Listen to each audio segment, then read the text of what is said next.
welcome into the Princeton Rays Game of the Week here on the Princeton Rays pregame show. Eric Lester and Wes McKinney alongside for another great edition of Appalachian League Baseball and the Princeton Rays Game of the Week.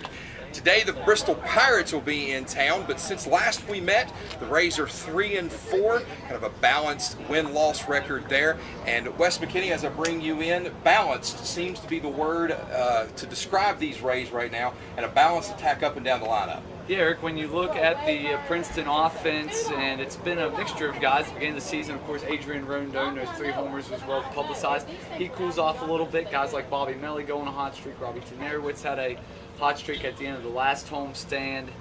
Blake Buter's been very consistent all year. Game 1 against Bristol here, Princeton gets a 5-4 win to get to that 3-4 mark you spoke of, but guys like Bobby Melly maybe had a little bit of an off night. There was Adrian Rondon coming back, picking up his teammates. So while he was down, everyone else picked him up. Now he went back to being the stud he was early on in the season. 2 homers and 3 RBIs in that Princeton win that was 5-4 in Game 1. Rondon just a couple days past his 18th birthday, hitting those 2 dingers in Game 1 of the Bristol series for Princeton. Flipping the side of the coin to the pitching aspect for Princeton, ERA in the league, they're second in the league in ERA. It's some good numbers for this Princeton pitching staff. Yeah, Eric, all year Princeton has consistently pitched the ball, say maybe only a couple of games they gave up those 14 runs against Greenville, but you kind of throw that one out. Gave up 11 runs at Johnson City, but you take away the errors and he pitched it, well there, and it's a bunch of guys doing it, kind of like offensively. Willie Ortiz, who we're going to see here today, he's done a nice job. Edric Agosto's been really good here at home. Peter Bayer's been good when he's come out of the bullpen. Raymond Ramos has done a little bit of everything I think we talked about in our last broadcast. It's just a bunch of different guys pitching really well for Princeton, and I expect to kind of see the same thing out of Ortiz this afternoon. Looking at those league standings, you look at those numbers for Princeton, was sitting in the top 5 in most of the important categories, top 2 in a lot of those categories for Princeton. If you look at the flip side, you look and say, what has us 2.5 back? And you got to look defensively, some errors costly for Princeton. Yeah, absolutely. As you mentioned, second in average, second ERA, first in average, second ERA. They are third in runs scored, tied with Bristol actually for third. So you look at the numbers and you think, okay, what's hampered? It's the errors. It's defensively. And a team like Bristol capitalized on those errors last night. You look at the pitching, they gave up 4 runs, but only 2 of those runs should have happened against the Pirates in Game 1. So you take away the errors, they're tied for 8th in the league in errors. So you take away the errors. Princeton's got a really good ball team, just got to clean it up. Really, in the infield and in the outfield, it's kind of an equal problem right now for the Rays. Lots more still to come here on the Princeton Rays pregame show. Wes will be back to join us as we preview today's game against the Bristol Pirates. Stick around, don't go anywhere. Saturday night, July 16th, Princeton Rays versus the Elizabethton Twins, 7 p.m. first pitch. It's throwback night. We're going to party like it's 1999. T-shirt giveaway night. First 500 fans through the gate receives a special throwback T-shirt for the Devil Ray design. Throwback night T-shirt giveaway, all sponsored by 4 Seasons Pharmacy. Saturday night, July 16th, Princeton Rays versus the Elizabethton Twins. 7 p.m. first pitch. See you at the ballpark.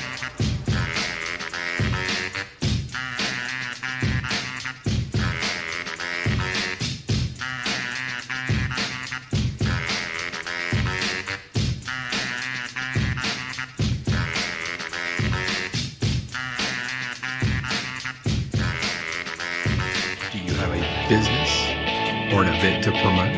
Advertising opportunities are still available for the Princeton Rays. Email us at princetonrays@frontier.com or phone us at 304-487-2000 to inquire about advertising today.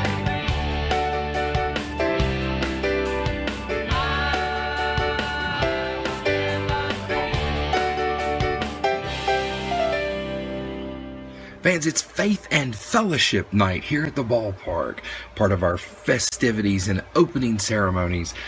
Calvary's Call, Southern Gospel Quartet, Calvary's Call is performing on the concourse.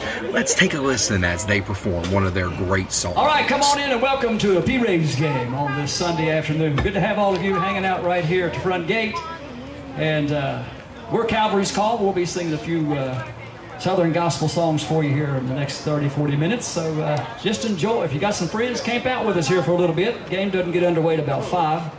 So we'll just have some fun right here singing gospel music.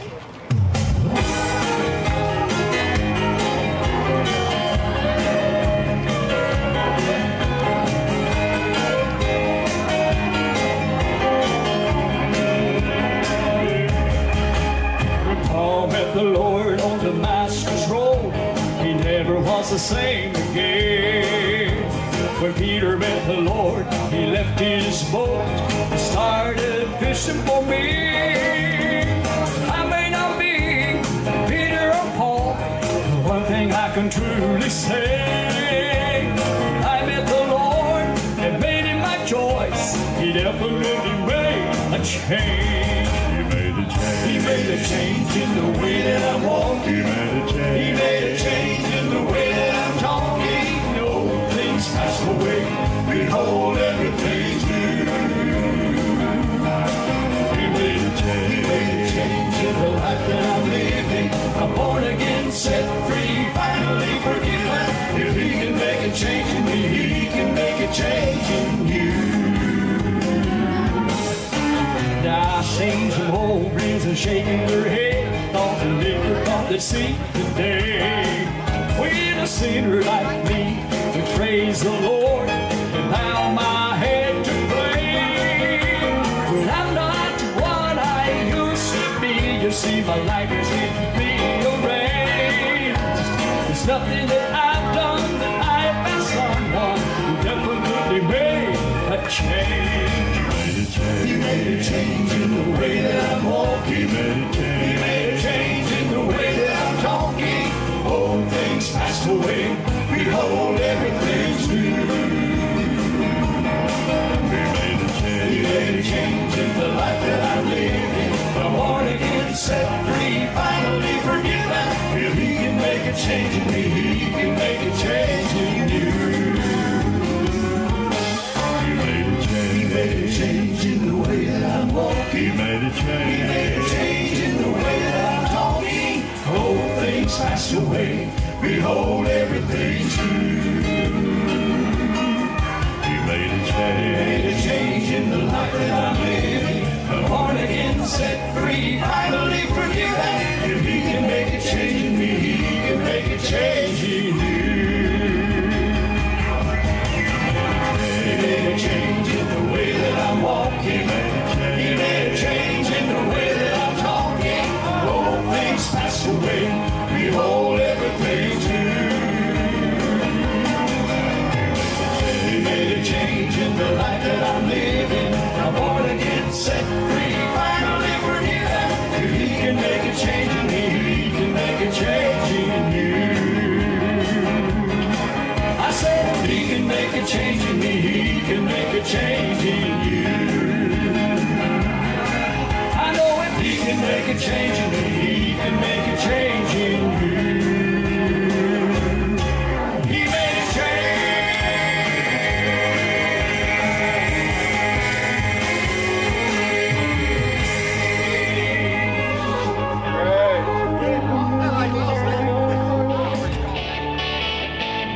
Fans, join us on Tuesday, July 19th as the Burlington Royals come to town to take on the Princeton Rays. 7 p.m. first pitch on Pepperoni Roll Appreciation Night. West Virginia's gift to the culinary world as we appreciate the pepperoni roll that night. Special cook-off will be held. For more information, contact the Rays front office. Tickets will be available for those wishing to taste the great cook-off of the pepperoni roll on Pepperoni Roll Appreciation Night. Tuesday, July 19th is the Burlington Royals come to town. 7 p.m. first pitch. Tuesday, July 19th, we'll see you at the ballpark.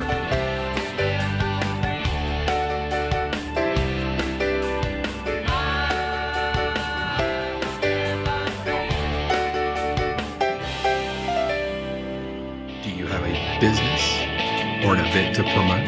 Advertising opportunities are still available for the Princeton Rays. Email us at princetonrays@frontier.com or phone us at 304-487-2000 to inquire about advertising today.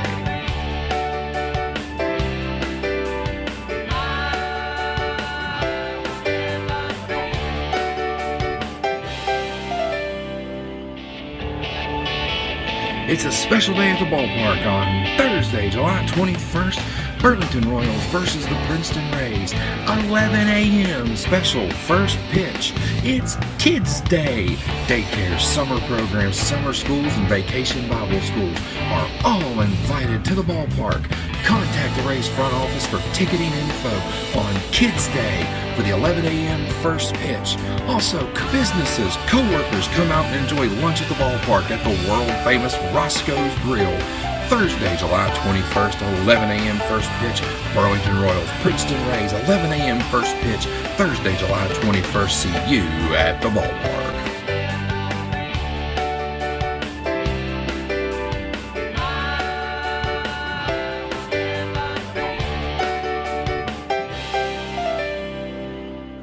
Back on the Princeton Rays pregame show, Wes McKinney joins me once again, and Wes will talk about this game in the Bristol Pirates series.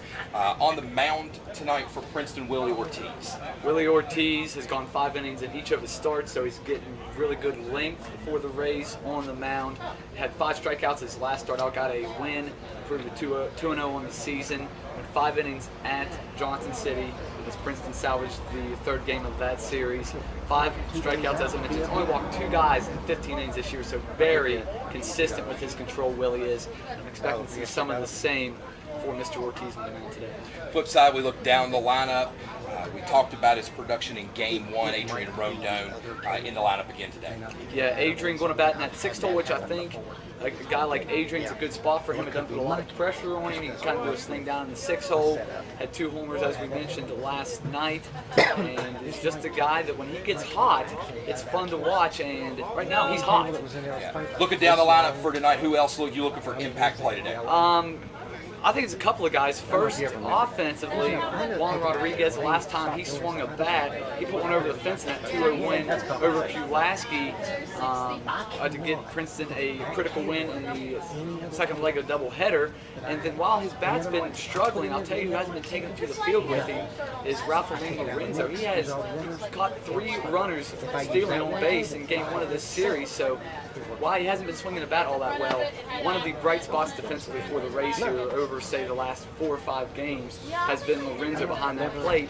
And let's not lose sight of the fact that part of that ERA Princeton is 2nd in the league in is part of Lorenzo being able to not only throw out base stealers, but able to keep pitches in front of him, keep guys out of scoring position, keep guys on first or instead of 2nd and 3rd. So Juan Rodriguez offense, we'll see what he can do in his first game in the lineup since that Pulaski series, or that doubleheader I should say, and then how good Lorenzo is behind the plate, and see if Bristol can challenge him on the bases. The time to play ball is now. Let's head it down to the field for our opening ceremonies. Remove your caps. First for our invocation by Rays Chaplain Craig Stout. Let's pray together, please. Heavenly Father, we praise you this evening. We gather together on the evening of faith and fellowship, remembering that you are God, we are not. We humbly look to you for direction in our lives, in our cities, and in our nation. Thank you that you love us so much that you sent your only Son as a sacrifice to cleanse our sin. Help each of us to accept this gift by confessing our need for a Savior and accepting the gift of Jesus and his death on the cross. And I want to thank you for the resurrection, which assures us of your promise of salvation. May each of us here today accept that gift.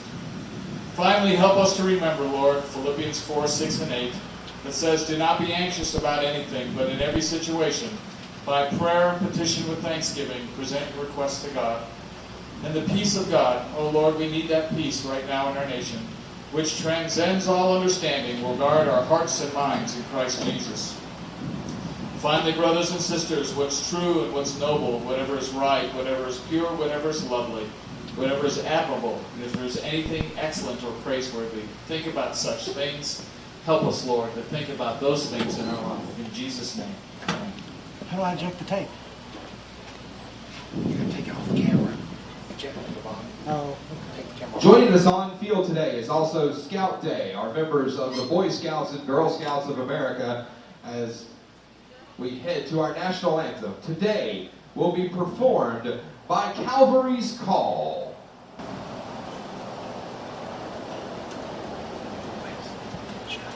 Rose, can you see by the dawn's early light?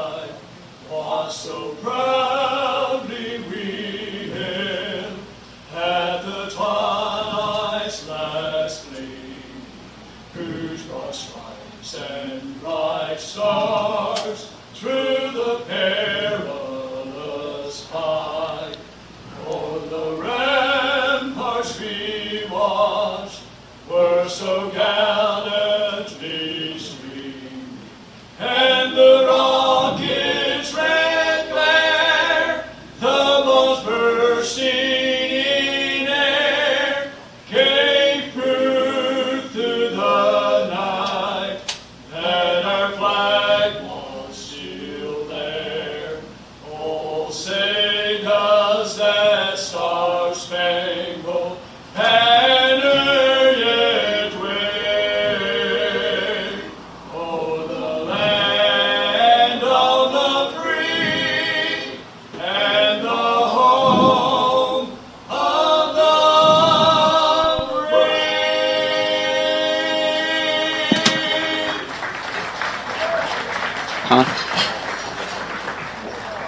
Thank you, that for you? Val, call, and thank you to the Boy Yep, Scouts we are good to come and back Girl whenever, Scouts Val. Joining us on the field today, also in recognition of Scout Day.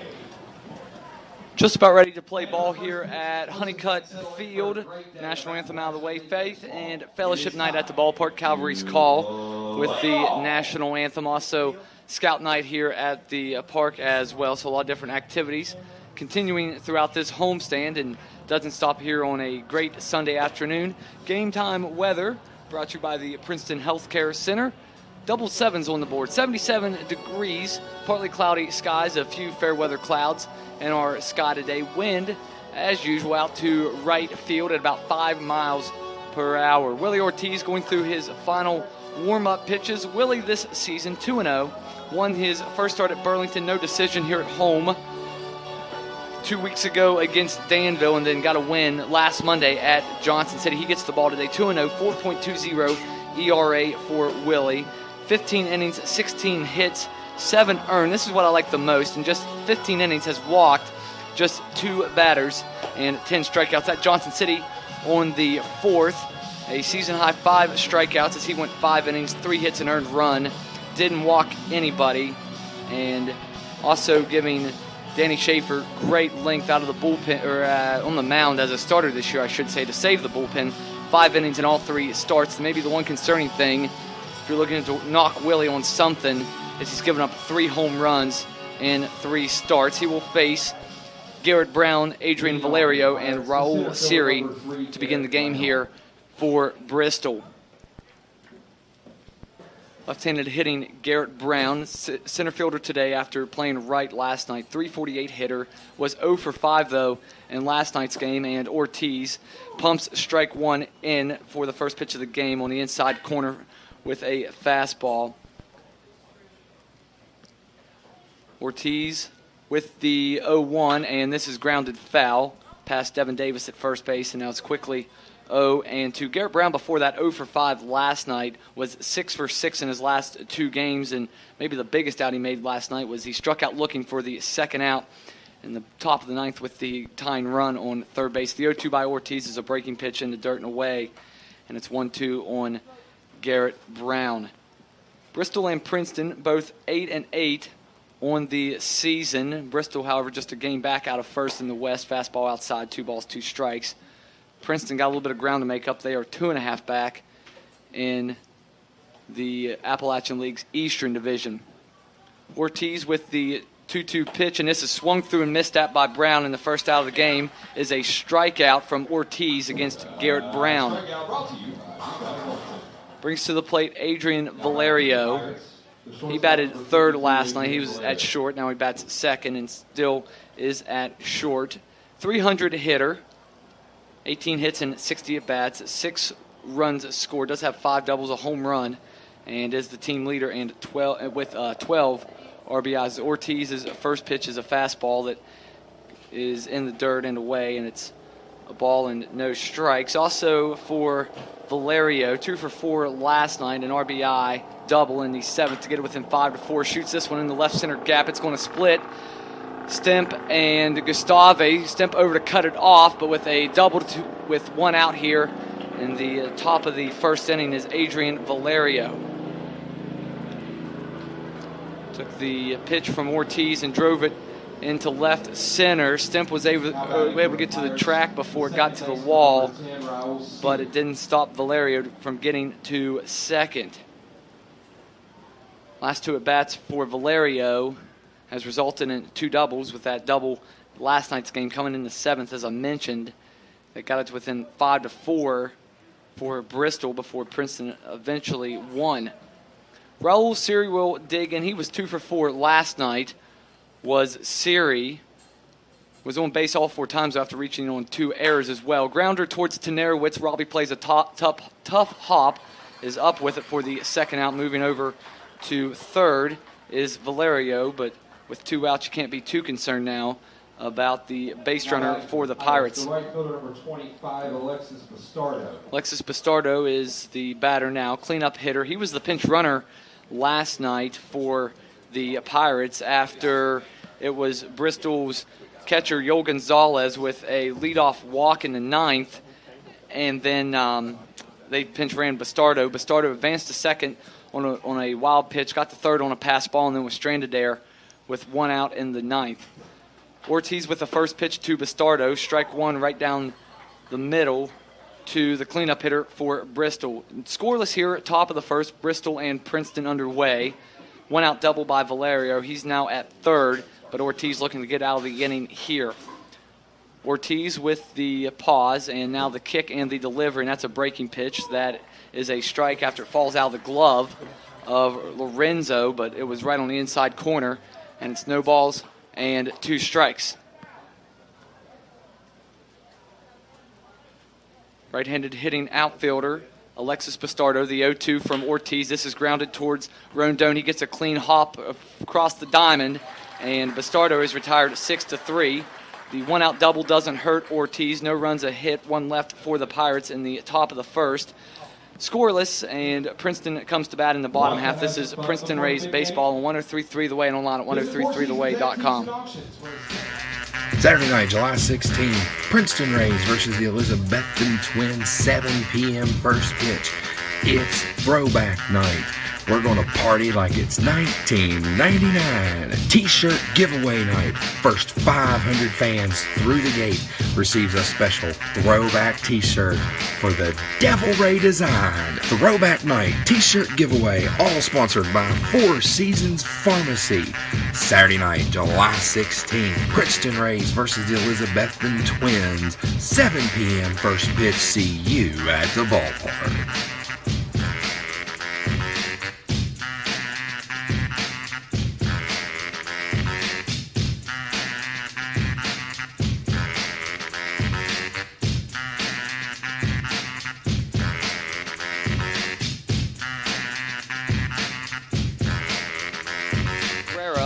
And Gustave against the Pirates' right-handed throwing Nick Economos. 0-1 this year is Economos. 5.4 ERA, 11 2/3 innings, 16 hits.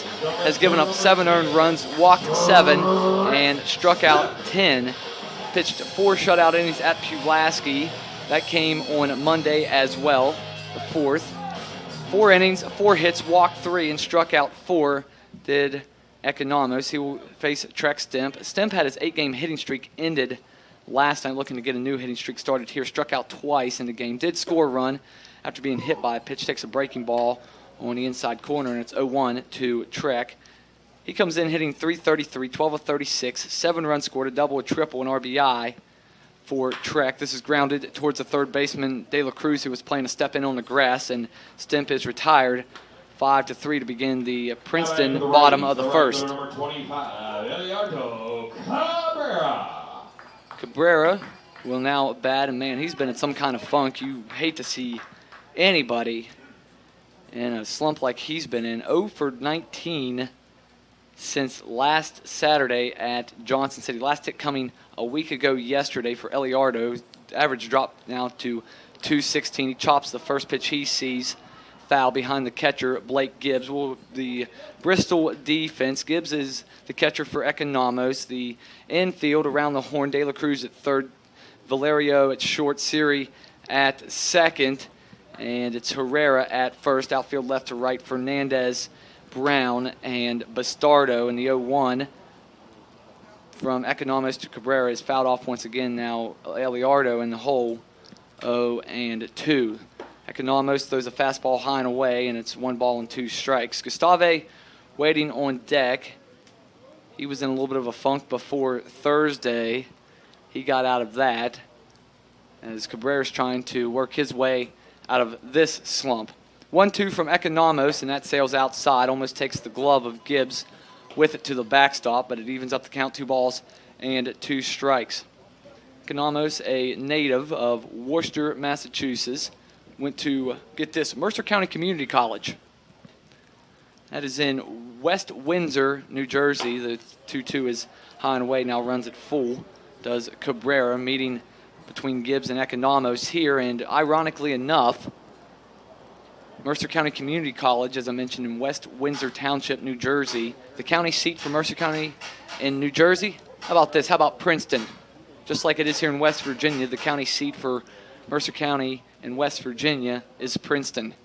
3-2 from Economos to Cabrera here with 1 out in the bottom of the first, and Cabrera draws a rare walk. He is aboard with 1 out here in the bottom of the first as Princeton looks to scratch the first run across the board. Gustave will be the batter.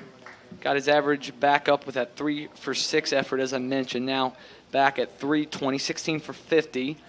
Team high 11 runs scored, 3 doubles, a triple, a home run, and 6 RBIs for Emilio Gustave. Cabrera, Eliardo is off of first. Ball 1 goes high from Economos. Infield playing straight up here. Wouldn't be surprised to see Gustave maybe try to bunt here with his speed. He could easily reach if he gets down really an above average bunt. Throw over to check on Cabrera. He's back with a dive. Where maybe not the threat to run that, say, a guy like Gustave is. Cabrera does have 1 steal in 2 attempts. Gets a good lead. That's inside, and it's 2-0 on Gustave. So for Economos, after being ahead of Cabrera 0-2, he's now thrown 6 consecutive balls. Check that.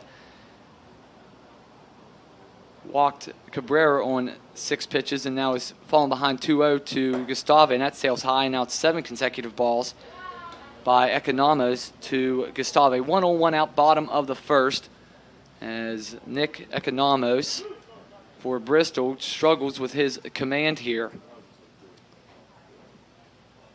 Does have 7 walks in 11 innings.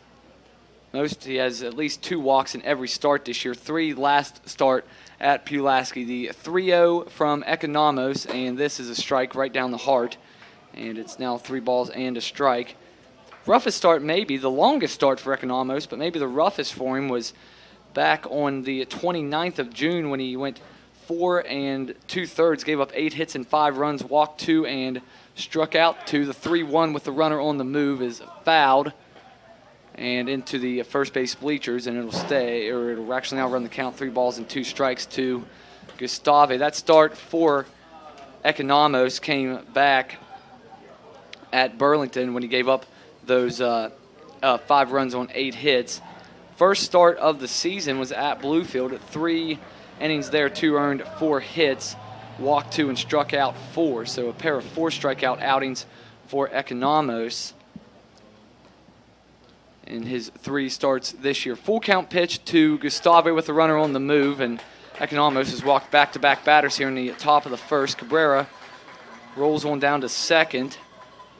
With him running on the pitch, he can slow up there as he got towards the bag, and this is going to prompt a mound visit from the hitting coach for the Bristol Pirates, and that is Tim Filer. Comes out to check on his pitcher, Economos. Devin Davis getting the start here at first base. Bobby Melly getting the day off. Back cooled off for Bobby here over the last handful of games, so Devin Davis going to step in, and Devin just a 154 average, but in the last 2 games he's played, which was the second game of the doubleheader on Thursday against Pulaski and then the game on Monday at Johnson City, Devin is 3 for his last 6. That was after being 1 for 20 to start the year. So Davis has come around here in his last couple of starts. 2 on and 1 out here for Devin. A perfect run scoring opportunity. Has 4 RBIs on the year. 3 of those came in 1 game against Danville 2 weeks ago here at Honeycutt Field. Swings to the breaking pitch out in front, and it's 0-1 to D squared.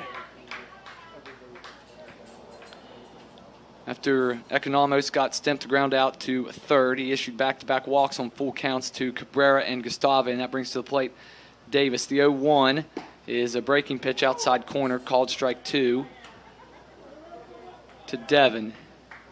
Infield still playing straight up. The outfield, as I look at it, the center fielder, Brown, playing slightly to the right center gap. So interesting with Davis, a right-handed hitter up that Brown is playing to cover that gap. The 0-2 pitch with the runners on the move. Strike him out, and it's going to be a throw from Gibbs that sails into center field with the runners on the move. An E2 is going to allow Cabrera to score. Gustave stays put. Stolen bases for both players, and Cabrera scores on an error by Gibbs.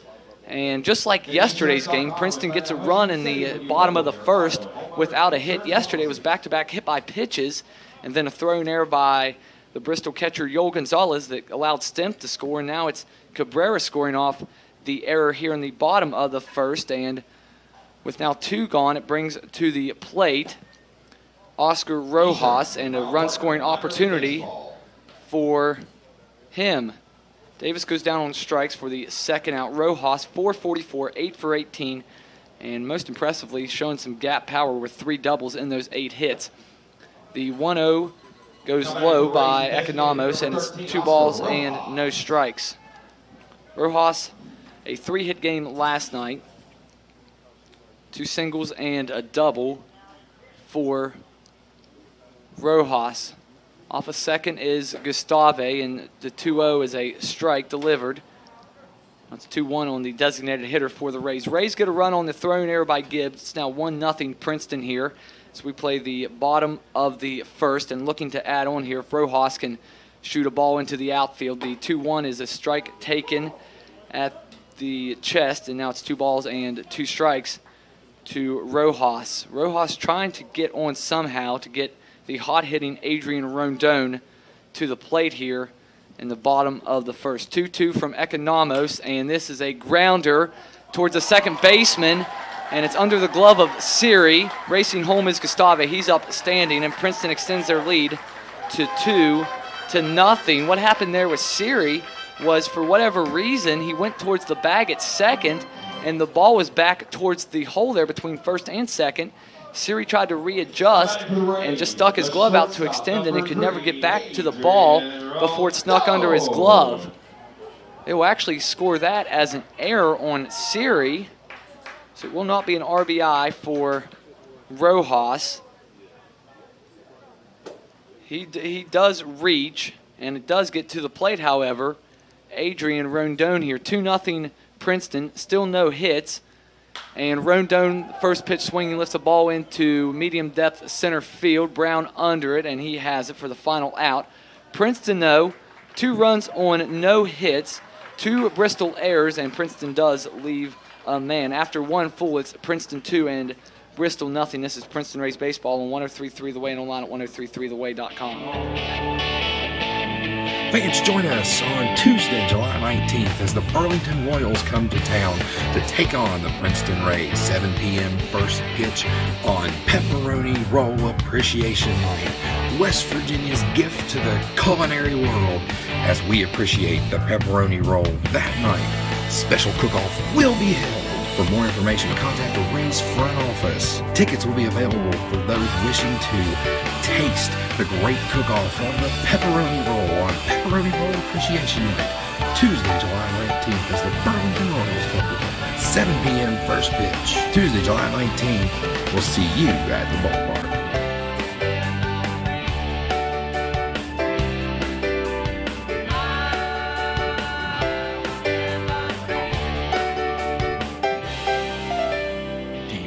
Business or an event to promote? Advertising opportunities are still available for the Princeton Rays. Email us at princetonrays@frontier.com or phone us at 304-487-2000 to inquire about advertising today.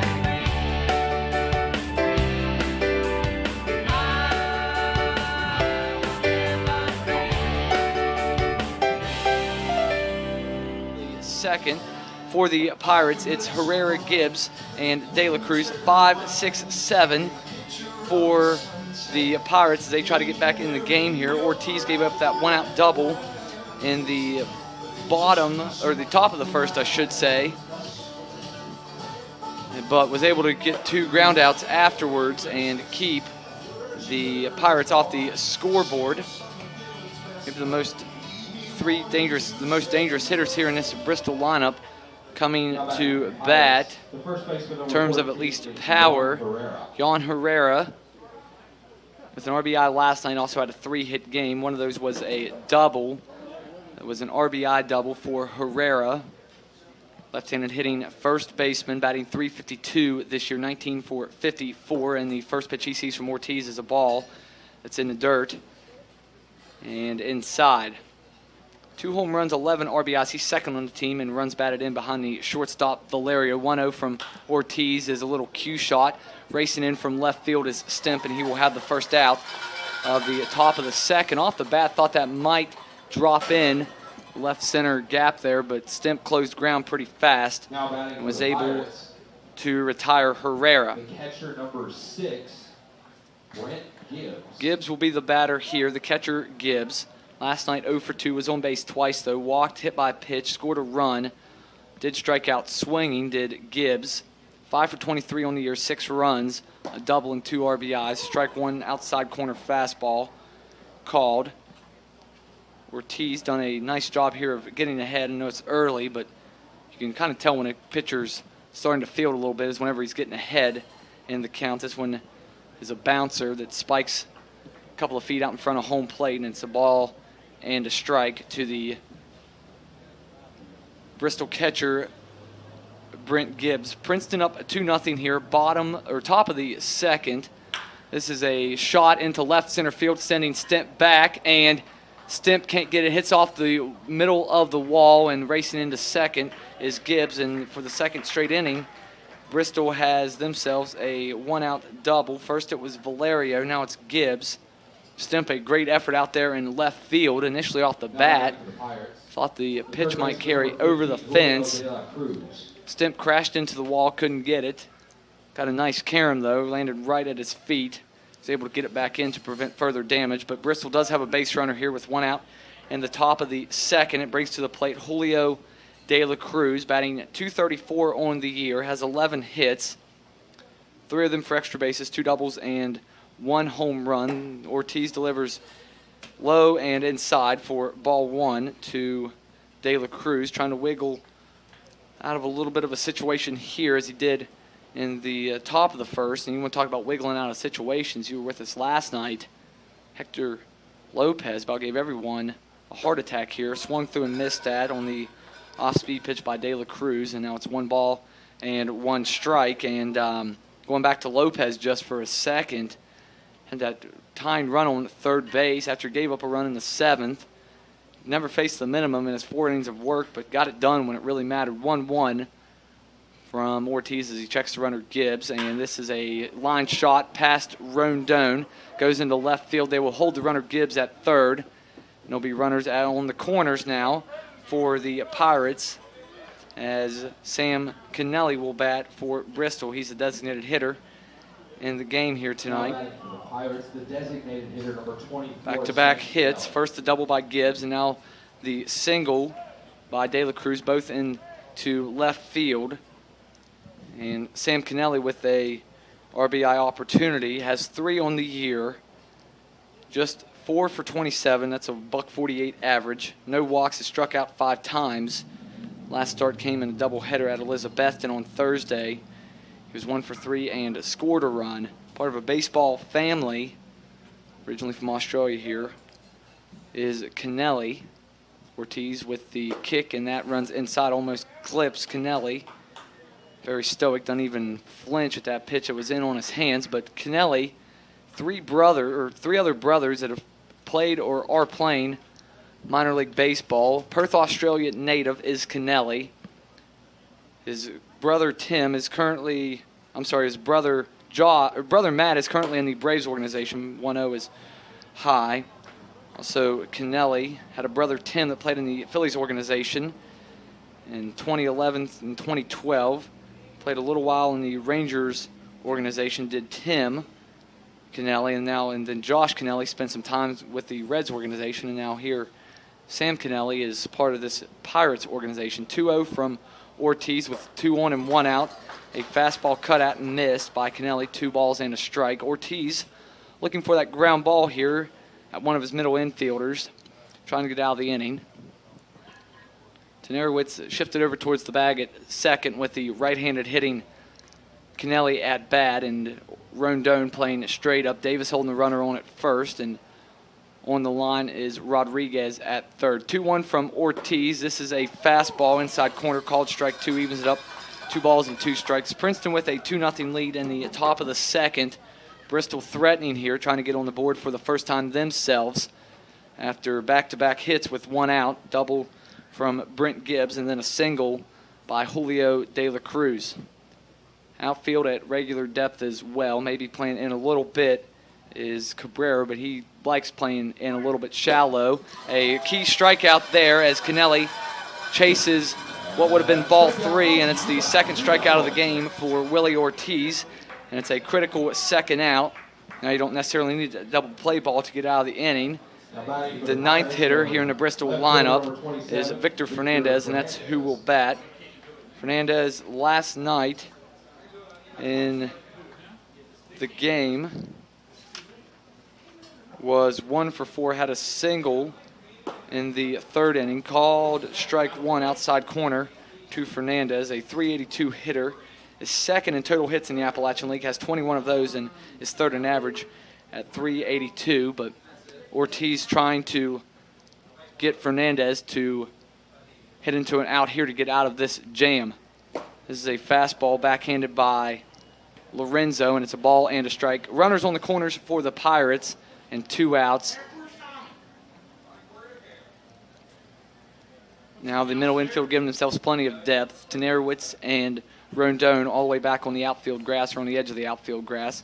The 1-1 from Ortiz is blooped into center field. Gustave comes in a couple of steps now, backs up to his original ground, and he will record the 3rd out of the top of the 2nd.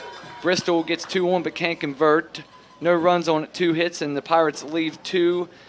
Princeton comes to bat in the bottom of the 2nd, leading 2-0. This is Princeton Rays Baseball on 103.3 The Way and online at 103.3theway.com. It's a special day at the ballpark on Thursday, July 21st. Burlington Royals versus the Princeton Rays. 11 a.m. special first pitch. It's Kids Day. Daycare, summer programs, summer schools, and vacation Bible schools are all invited to the ballpark. Contact the Rays front office for ticketing info on Kids Day for the 11 a.m. first pitch. Also, businesses, co-workers come out and enjoy lunch at the ballpark at the world-famous Roscoe's Grill. Thursday, July 21st, 11 a.m. first pitch. Burlington Royals, Princeton Rays, 11 a.m. first pitch. Thursday, July 21st. See you at the ballpark.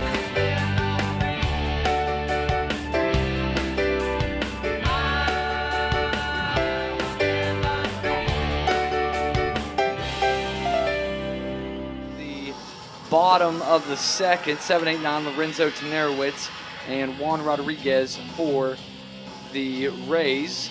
Rays report before we get started in the bottom of the 2nd, presented by the Willow Gift Gallery. A couple, or actually 2 games already final today. Bowling Green drops the contest at South Bend by a score of 10-6. Hudson Valley also losers today at Brooklyn. Hudson Valley still gets 2 out of 3. Score in today's game 4-3 in favor of the Cyclones. In the 1st inning in Daytona, Charlotte and Daytona scoreless. Montgomery and Jackson slated for a 7:05 first pitch, and Pawtucket has drawn first blood at Durham. It's 1-0 Red Sox over the Bulls, and Tampa losers today. They get shut out at Boston by a score of 4-0. Boston scoring all 4 runs in the first 2 innings of that game. Rafaelin Lorenzo looking to get back on track offensively here. .234 hitter, is 0 for 11 in his last 3 games. But we know he's got really good potential at the plate. Swings at the first pitch, hits it off his own leg, and it's 0-1. to Ralph Aline. I'll tell you what, though, he has been on a little bit of a mini slump at the plate. Lorenzo has not taken that to the field with him. Caught 3 Bristol base runners last night. Matter of fact, caught Raul Siri twice on the bases. And is now 9 for 16 and throwing out runners this year, out in front of an off-speed pitch. And he's quickly in the hole, 0-2. Been doing a really good job behind that plate, not only throwing out base runners, but also in the way of blocking pitches and keeping guys out of scoring position for that Rays pitching staff. This is a drive deep into left field, and that is going to be caught on the warning track by the left fielder, Fernandez. First out of the bottom of the second inning is recorded off the bat. That ball looked to be gone, but I think Ralph Aline got under it just a little bit too much, and he's the first out here in the bottom of the second.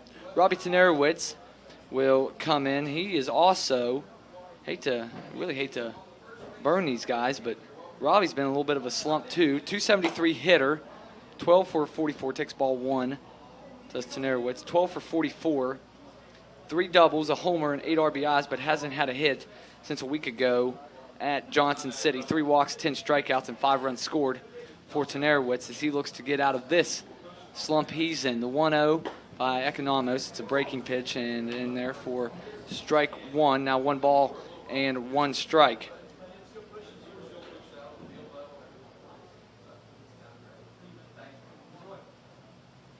Economos with the pause. Now the kick on the 1-1, and this is foul.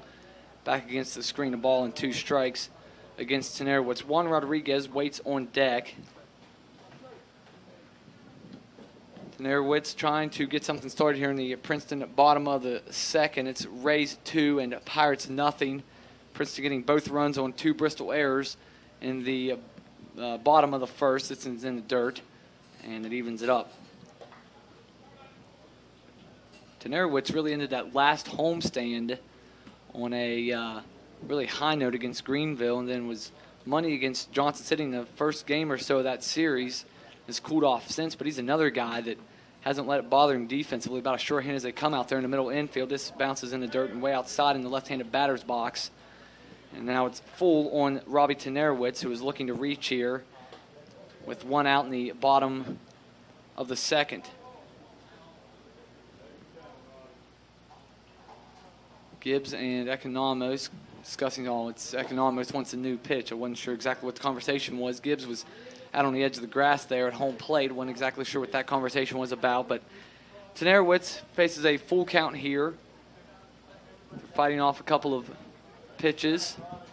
Economos with the pause and that big windup, and he gets Tenerowitz to swing through the full count pitch, and Robbie's gone for the second out of the bottom of the second. It's also the second strikeout of the game for Economos. Economos 6'6", 215. I can tell you from being a Pirates fan for the last 10 years or so that Pirates, they like to draft big, long, lanky guys, and Economos is one of those guys, 6'6".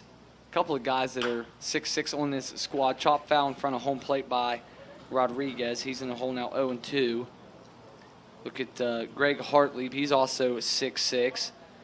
Pasquale Massacali, just want to get that name in the broadcast. He's 6'5". John Pomeroy, 6'5". Ike Schlaball, 6'5". Mike Wallace, 6'5". It looks like a receiving core going out there for Bristol instead of a pitching staff. The 0-1 by Rodriguez skips in the dirt, and it's a ball and a strike. Juan, just 3 for 17 this year, 176 average.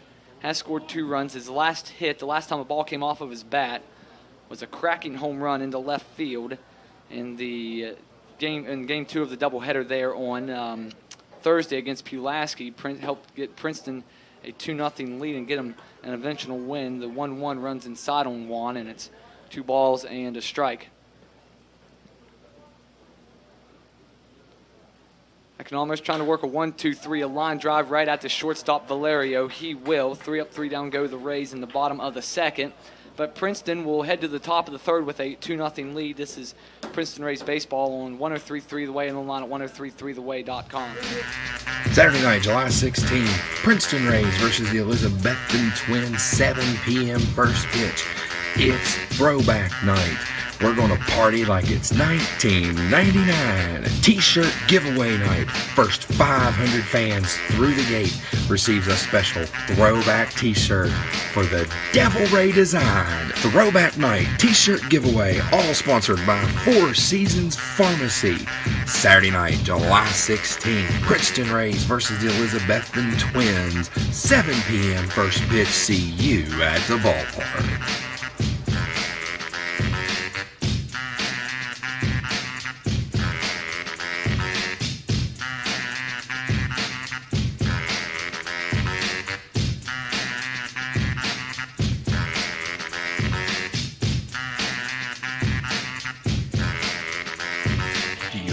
Business or an event to promote? Advertising opportunities are still available for the Princeton Rays. Email us at princetonrays@frontier.com or phone us at 304-487-2000 to inquire about advertising today.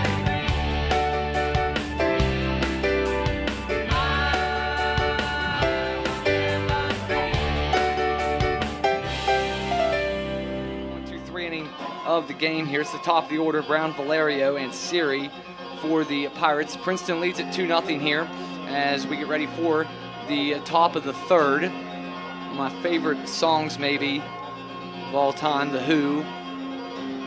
Baba O'Reilly over the loudspeaker. It's just a good pump-up song. It really is just a good song to play anytime you want to get pumped up. Final warm-up pitch out of the right hand of Willie Ortiz, snap throw down by Lorenzo, and walking to the plate is Garrett Brown. One of two strikeouts for Ortiz in the early going. Struck out swinging to lead off the game for Bristol. Brown now 0 for his last 6. Saw his average drop 42 points after yesterday's game. Came in batting .390. Now the .348 coming into tonight's game was Garrett Brown. First pitch swinging, beats the shift, and into left field goes the other way. So he's on the leadoff single here in the top of the third inning. So once again, Ortiz will have to work around some traffic in the third inning. Batting for the Pirates, the shortstop number 52, Adrian Valerio. Great piece of hitting there by Garrett Brown. Didn't try to do too much with it. Rondon was way over towards the bag at second, and then on the grass with Rodriguez at third. Wide open hole, as wide as the Nile River, and Brown shot it the other way into left field for his first hit of the game. Brings to the plate Valerio. He has a one-out double. That came in the first. Shot into the left center gap. Shows bunt on the first pitch he sees from Ortiz. Takes ball 1.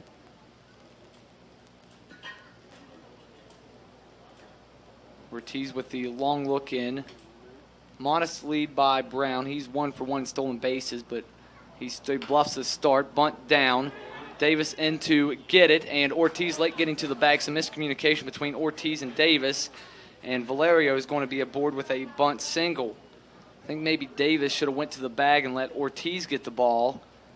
By the time Ortiz broke for the bag, it was going to be too late. Davis came in to get the ball. I think Davis, maybe what Devin thought was he's going to be able to pick up the ball and make a swiping tag at Valerio as he ran by him, but Valerio got way past Davis before he even picked up the ball. So runners now at first and second, nobody out top of the third.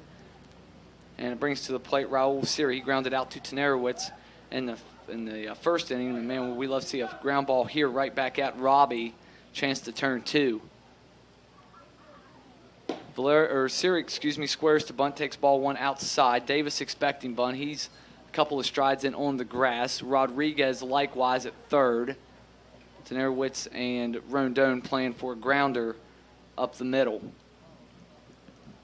The 1-0 from Ortiz. Bunt once again. The snap throw back, and it's going to skip into center field. This is going to be a throwing error by Lorenzo. Gustave with the throw home, and Brown is going to be safe. Good try by Emilio. A lot of miscommunication there.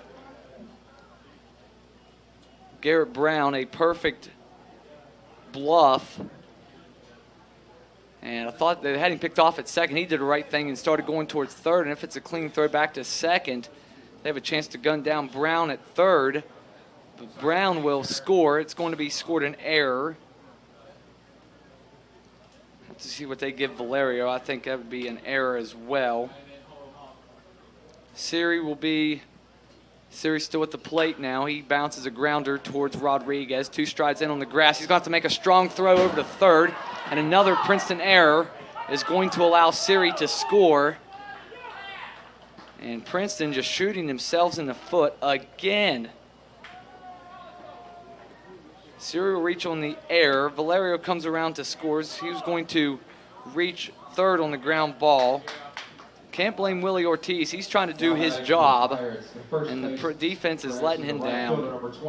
Princeton came into this afternoon's game tied for 8th in the league in errors. That's most errors. They were tied with actually Bluefield for 8th. The only team with more errors in the league is the Kingsport Mets. They had 27. Another bunt. This time it's Bastardo. Ortiz gets over and will throw out. Bastardo. Sacrifice goes 1-3. Siri down to second. And in an inning when there should be at least 2 outs, there's only 1. Brings to the plate Herrera. Jan Herrera flew out to Stemp to lead off the second inning.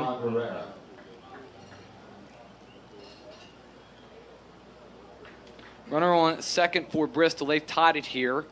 Both teams really sloppy in the early going, but Princeton has their 2-0 lead erased as Bristol puts up 2 here in the bottom or top of the third, and they're still batting. Herrera fouls one back against the screen. No balls and 1 strike.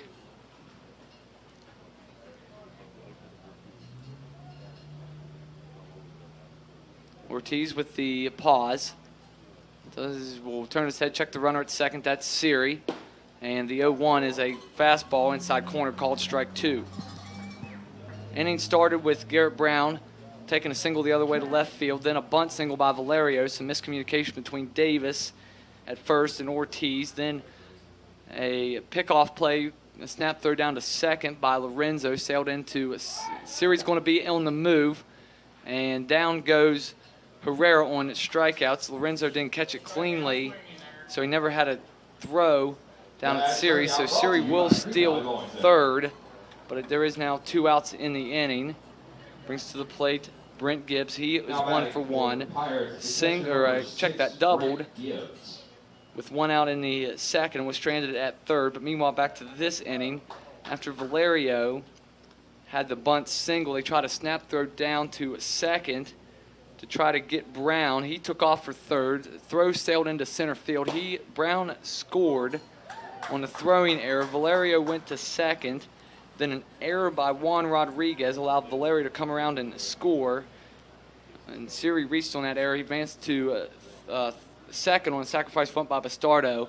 Then just stole third as Herrera struck out. The 0-1 now from Ortiz to Gibbs. This is swung on into foul territory, drifts Davis. I think Devin is going to have room, and he does. Final out of the third is recorded by Devin Davis. 2 runs on 2 hits, 1 Princeton error, and actually 2 Princeton errors, excuse me, and the Pirates leave 1. Princeton and Bristol tied at 2 apiece as we play the bottom of the third. This is Princeton Rays baseball on 103.3 The Way and online at 103.3theway.com. Fans, join us on Tuesday, July 19th as the Burlington Royals come to town to take on the Princeton Rays. 7 p.m. first pitch on Pepperoni Roll Appreciation Night. West Virginia's gift to the culinary world as we appreciate the pepperoni roll that night. Special cook-off will be held. For more information, contact the Rays front office. Tickets will be available for those wishing to taste the great cook-off of the pepperoni roll on Pepperoni Roll Appreciation Night. Tuesday, July 19th as the Burlington Royals come to town. 7 p.m. first pitch. Tuesday, July 19th. We'll see you at the ballpark.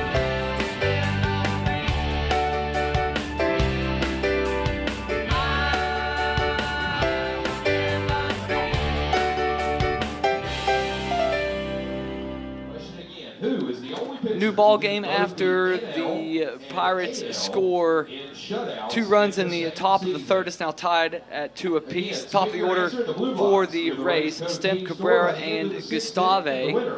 Bristol had the top of their order bat in the top of the third, and they did some damage. Let's see if Princeton's top of the order can answer the bell here. Economos hasn't given up a hit yet to Princeton. Princeton 2 runs on no hits. They have 2 errors. Bristol with 2 runs on 5 hits, and they also have 2 miscues in the field. Also, it's nonprofit organization night. Lots of nonprofits will be set up providing service information. Economos going through his final warm-up pitches here as we get ready for the bottom of the third. Appeared to be a delay.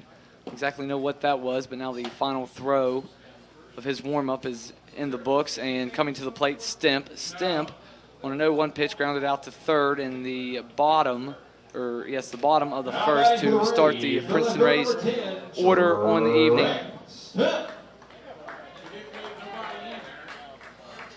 Stemp looking to get back to his hot ways at the plate. 8-game hitting streak snapped last night. Did score a run, still a force to be reckoned with, still finding ways to get on base. Got hit by a pitch last night and got on. Scored a run in the first inning. That was on a error by Bristol. Takes the first pitch he sees here in the bottom of the third, high for ball 1. And Stemp, Cabrera, and Gustave for the Rays. Economos will get Stemp to pop it up into foul territory in right field along the Princeton bullpen. Bastardo with room, and Stemp is retired for the first out here in the bottom of the third inning. Cabrera will stroll to the plate. He walked and scored a run back in the first inning. Walked with 1 out in the first, then advanced to second on a second consecutive walk. That was drawn by Emilio Gustave. Then a double steal and a throwing error allowed Cabrera to score. Eliardo takes outside for ball 1. It's tough to keep Eliardo, Cabrera, and Emilio Gustave straight sometimes. The wind from Economos, and that is in the dirt, and it's 2-0 to Princeton's right fielder.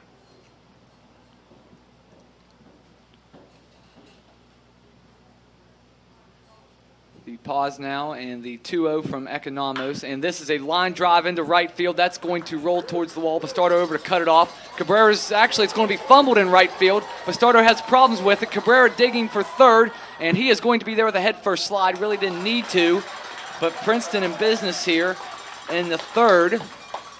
It'll be a hit and an error. I don't know if they're going to give Cabrera a single or a double. He's really turned on the Jets when he rounded first. He was going to dig for second regardless, and saw the miscue by Bastardo and really turned him on. Now batting for the Rays. He scored a double plus an error, so E9 there. 5 errors, and we haven't even played 3 innings yet. Brings to the plate Emilio Gustave. By the way, going back to that error thing, Bristol is actually tied for second in the league in fewest errors. They have 18 coming in to tonight, not helping their cause here early on. Ball 1 outside to Gustave. He walked and stole second, and then he scored on the error by Siri whenever Oscar Rojas grounded a ball towards Siri in the first inning. Gustave pops one up. It's foul, though. It's 1 ball and 1 strike on the first base side. That one will go. Trying to get Cabrera in here. He's off third with 1 out in the whole infield, playing an out for a run here. Princeton will gladly take that trade to retake the lead. Swung through and missed at. Gustave can't put it in play. It's 1 ball and 2 strikes out in front of the breaking pitch. Economos, tell you what, has really good breaking stuff. Has fooled a couple, 2 or 3 or 4 Princeton hitters here in the early going on that off-speed pitch, and also his breaking stuff. 1-2 to Gustave here from Economos, and this is a chop foul third base, and it remains 1 ball and 2 strikes. Princeton and Bristol tied it 2 apiece here. We play the bottom of the third. Princeton with 2 runs in the bottom of the first, and then Bristol answering the bell with 2 runs in the top of the third to get us all square here at deuces.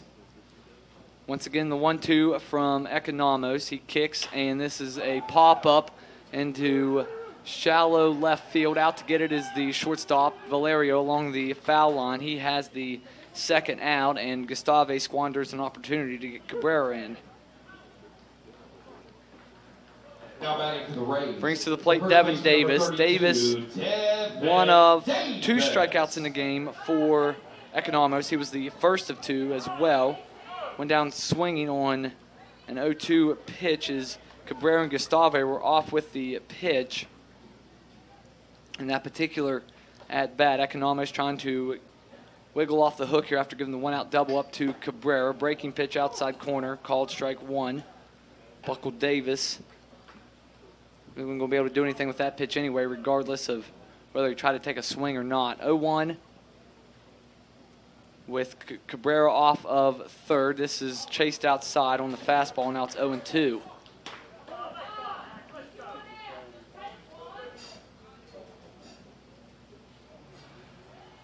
We pause, and the delivery now as Economos has his sign. And he gets Davis for a second consecutive time. Gibbs will have to throw down to first to complete the strikeout. He does that cleanly.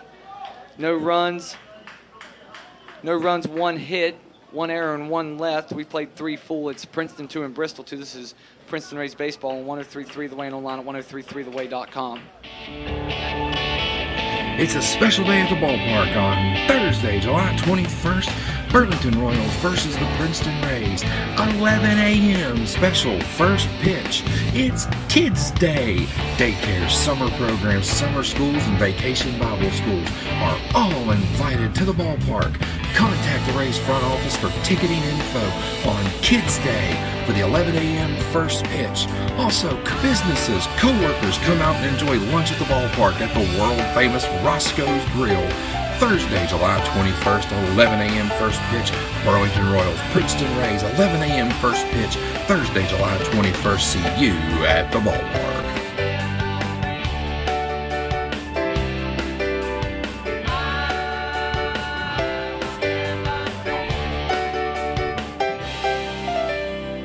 Do you have a business or an event to promote? Advertising opportunities are still available for the Princeton Rays. Email us at princetonrays@frontier.com or phone us at 304-487-2000 to inquire about advertising today.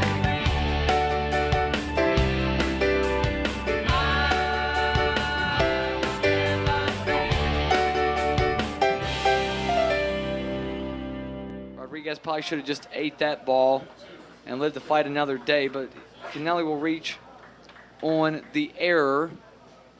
And they're going to actually give it 2 errors on the play.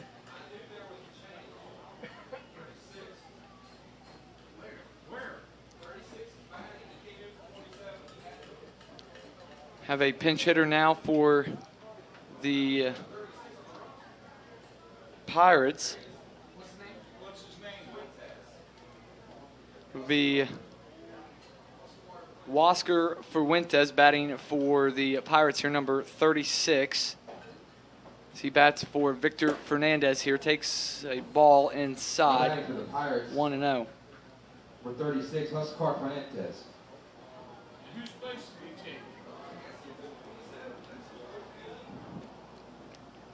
Batting for Fernandez is Fuentes. Runners on second and third, nobody out. This is skied into left field.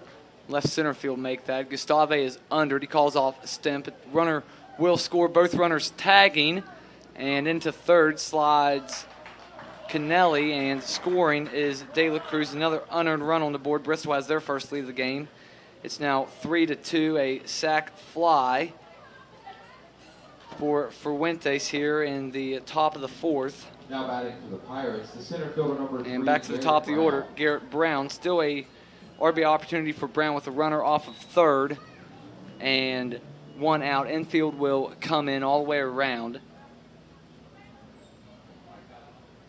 Why didn't he wave him in? 36. Pause from Ortiz here on the 0-1. This is lifted into left field. Stemp going back on it, trying to get set. He'll make a throw home. No contest there. And Bristol gets consecutive sac flies, and now they lead it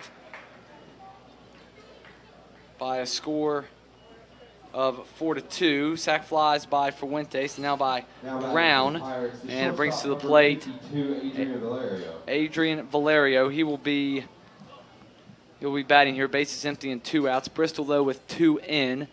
2 errors in the inning for Princeton, both by Juan Rodriguez, and hard to say this, but also both errors coming on the same play. The 0-1 is going to be a ball that's going to be caught by Gustavo. No, gets under his glove. Tried to trap it and fool the umpire, couldn't.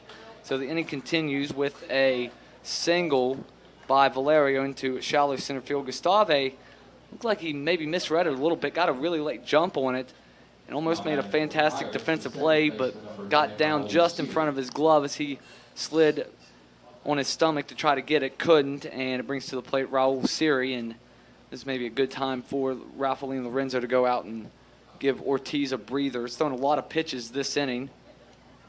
Half of them haven't been necessary. Nonetheless, it's 4-2 Bristol here in the top of the 4th. The pause. Ortiz will kick and deliver a off-speed pitch for strike 1 to Siri. Siri is 0 for 2 in the game, grounded out to second, reached on an error by Rodriguez in the 3rd inning. So, oh my, that's three errors in the game by Rodriguez. I just now realized that. This is shot foul off to the right, and now it's 0-2 on Siri. Siri in this series has been on base 4 of the 6 times he's been up to bat. Or I'm sorry, 5 of the 6 times he's been up to bat, and he only has 2 hits. He's reached on 3 errors as well. And Siri's an absolute pest when he gets on the bases as well. 0-2 from Ortiz with 2 outs, and just off the plate, Ortiz thought he had him. Until Willie definitely wanted that pitch, couldn't get it, and it's 1 ball and 2 strikes. Valerio continued the inning here with a 2-out single after a couple of errors by the Rays allowed consecutive sac flies by Fuentes, the pinch hitter, and Brown to score 2 runs. Ortiz will get his 3rd strikeout as he gets Siri to swing through the 1-2, but the Pirates get 2 runs on no hits behind 2 Princeton errors. They leave 1. Princeton down 4-2 as they come to bat in the bottom of the 4th. This is Princeton Rays baseball on 103.3 The Way and online at 103.3theway.com.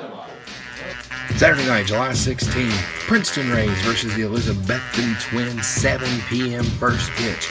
It's throwback night. We're going to party like it's 1999. T-shirt giveaway night. First 500 fans through the gate receives a special throwback T-shirt for the Devil Ray design. Throwback night T-shirt giveaway, all sponsored by 4 Seasons Pharmacy. Saturday night, July 16th, Princeton Rays versus the Elizabethton Twins. 7 p.m. first pitch. See you at the ballpark.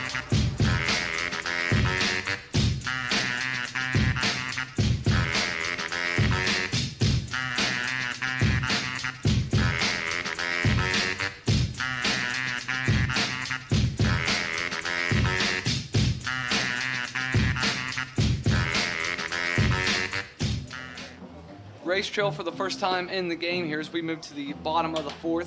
Rojas, Rondon, and Lorenzo will be the batters for the Rays as they look for a couple of runs to get back in the game here. Princeton held to just 1 hit. They have 2 runs on a hit, 4 errors. Bristol, meanwhile, 4 runs on 6 hits and 3 errors. Before we get the bottom of the 4th started Appalachian League, a scoreboard update brought to you by the Chick-fil-A of Oakville Road in Princeton. Kingsport out to a 5-1 lead, bottom of the 5th at Danville. Burlington has got 2 runs in the top of the 3rd. They now lead Pulaski 3-2, and getting underway here in just a moment or two, Bluefield at Johnson City and Greenville at Elizabethton. Economos back out there. He's limited his Princeton offense to just 1 hit thus far. That was a double by Cabrera in the 3rd inning. Ball 1 is delivered to Rojas to begin the bottom of the 4th. He reached on an error by Siri, didn't get an RBI. Gets brushed back off the plate, now 2-0. Was stranded at first. that error came, or if Siri fields that ball cleanly, Rojas is the third out of that inning. This is foul off to the right. Now 2 balls and 1 strike. 7 errors between the two teams. Princeton, you just get a hold of the ball. You probably have a couple more wins on the season as well. 2-1. This is a grounder towards Valerio. Will scoop it up and throw over. Gets Rojas by a step. He's retired 6-3 here for the first inning in the bottom of the 4th. Rondon will step to the plate. Adrian flew out to center. First pitch swinging for the final out in the first inning. Rondon 2 homers last night, 3 RBIs. Scored Lorenzo on his 2-run shot, and then the solo shot in the 6th to lead off that inning, and he bats here with 1 out. In the bottom of the 4th, Economos fires. It's a fastball gloved by Gibbs on the backhand, 1-0. Economos, can't really say anything bad about him. He's been good. Gave up the double, but stranded the guy. Does have a couple of walks that allowed a couple of base runners to score, but they scored on errors as well. This is grounded once again towards the shortstop, Valerio. Fires it across, and consecutive outs recorded by the shortstop, Valerio, and 2 outs here in the Princeton bottom of the 4th. Brings to the plate Ralphaline Lorenzo.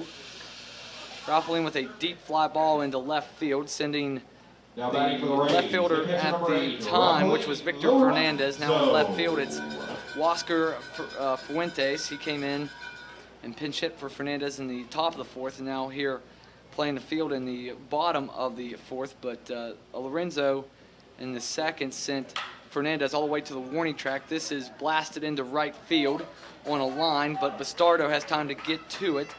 And Princeton is retired quickly in the bottom of the 4th. We'll move to the top of the 5th. Princeton trails it 4-2. This is Princeton Rays Baseball on 103.3 The Way and online 103.3theway.com. Fans, join us on Tuesday, July 19th as the Burlington Royals come to town to take on the Princeton Rays. 7 p.m. first pitch on Pepperoni Roll Appreciation Night. West Virginia's gift to the culinary world as we appreciate the pepperoni roll that night. Special cook-off will be held. For more information, contact the Rays front office. Tickets will be available for those wishing to taste the great cook-off on the pepperoni roll on Pepperoni Roll Appreciation Night, Tuesday, July 19th, as the Burlington Royals come to town. 7 p.m. first pitch. Tuesday, July 19th. We'll see you at the ballpark.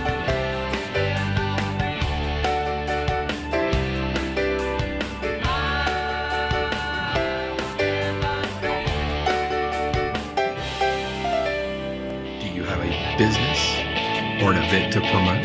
Advertising opportunities are still available for the Princeton Rays. Email us at princetonrays@frontier.com or phone us at 304-487-2000 to inquire about advertising today.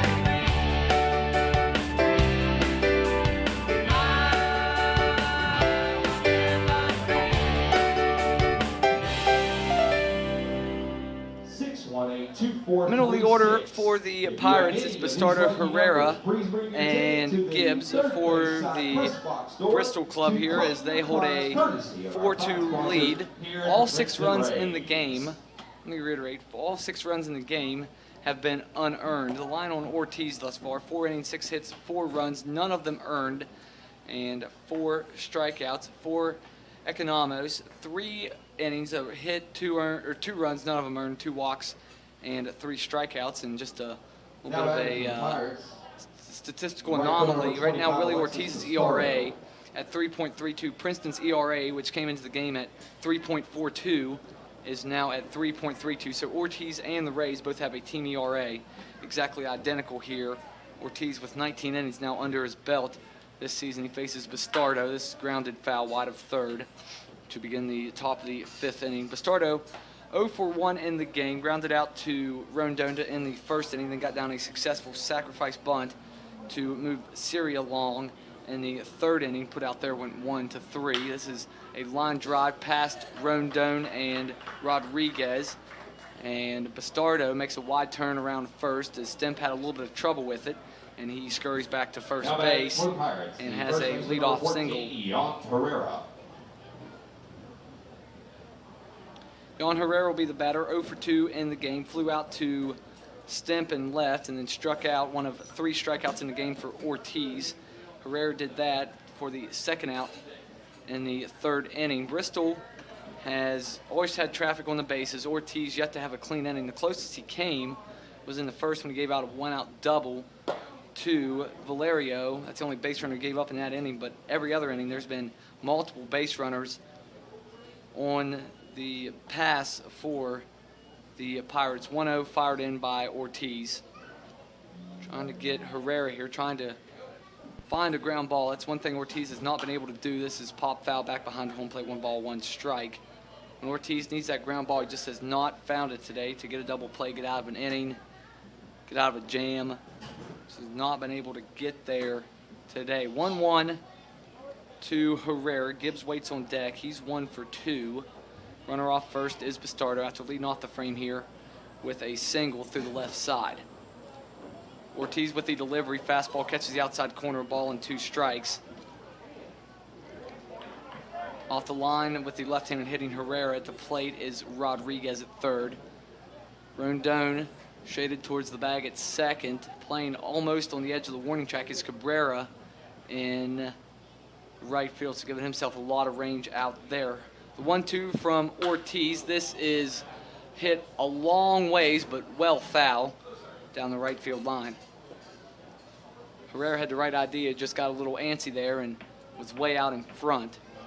As I watched that ball go foul over the Princeton bullpen, action in the Rays bullpen. It's Orlando Romero getting up for the Rays down on that right field bullpen. Ortiz trying to get through 5 here for the 4th consecutive start. 1-2 to Herrera with the runner on the move. Ball called at the plate. Lorenzo's throw is late, and Bastardo is in there with a stolen base. After getting 3 Pirates yesterday, Bristol's now 2 for 2 on stolen bases against Lorenzo today. A runner in scoring position for Bristol here as they try to extend their lead. They lead at 4-2 here. Top of the 5th, I should say. Top of the 5th. Bristol leads at 4-2 and a runner in scoring position now for Jan Herrera. The 2-2 from Ortiz is high and away, and it's now full. Princeton just out of rhythm. It's at the plate. You got to credit some of that to Nick Economou. It's been keeping Princeton off balance today. Doesn't have a ton of strikeouts to show for it, but he's been getting Princeton to hit the ball weakly. Most of it on the ground as well. The full count from Ortiz as he checks the runner. This is a bouncer towards Tenerowicz. Robbie comes in a couple of steps, lobs it on to Davis, down to third. Goes Bastardo. Put out goes 4-3. First out here, top of the 5th. And strolling up to the plate will be Brent Gibbs. Gibbs, as I mentioned, 1 for 2. 1-out double in the second. Fouled out to Davis to end that wild 3rd inning.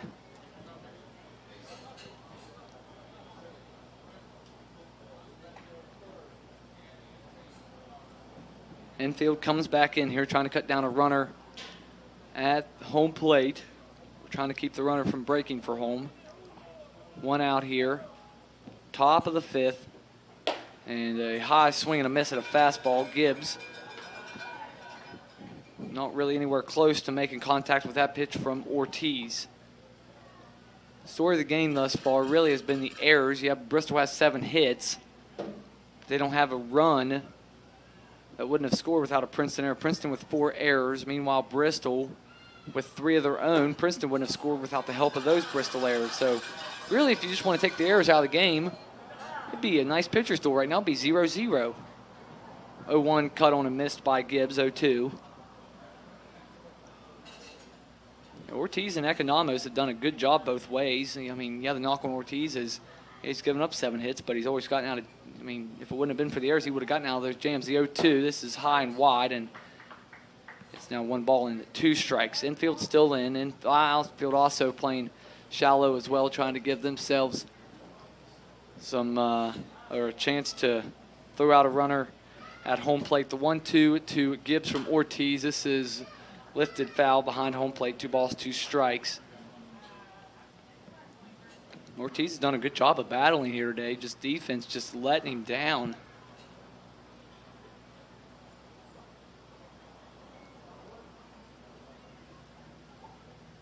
Ortiz with the long look in at his catcher, Lorenzo. Runner off third is Bastardo. The 1-2, and this is shot foul. First base side stays 2 balls and 2 strikes. Gibbs trying to find a way to get Bastardo home here and extend that Bristol lead to 5-2. Princeton defense and Ortiz alike trying to get an out here without the runner scoring and then get out of the inning with the next batter. The 1-2 or the 2-2 is a called third strike to Gibbs. 4th strikeout of the day for Ortiz, and most importantly, the second out here in the top of the 5th. And it'll be Julio De La Cruz coming up to the plate. 1 for 1. He singled in the second inning, hit by a pitch to lead off the 4th, and opened up the floodgates for the Pirates. They got 2 runs as De La Cruz scored on not 1 but 2 errors by Ron Rodriguez whenever the next batter, Kennelly, was up to bat. Swung through and missed that by De La Cruz. Fastball, he chased it outside, 0-1.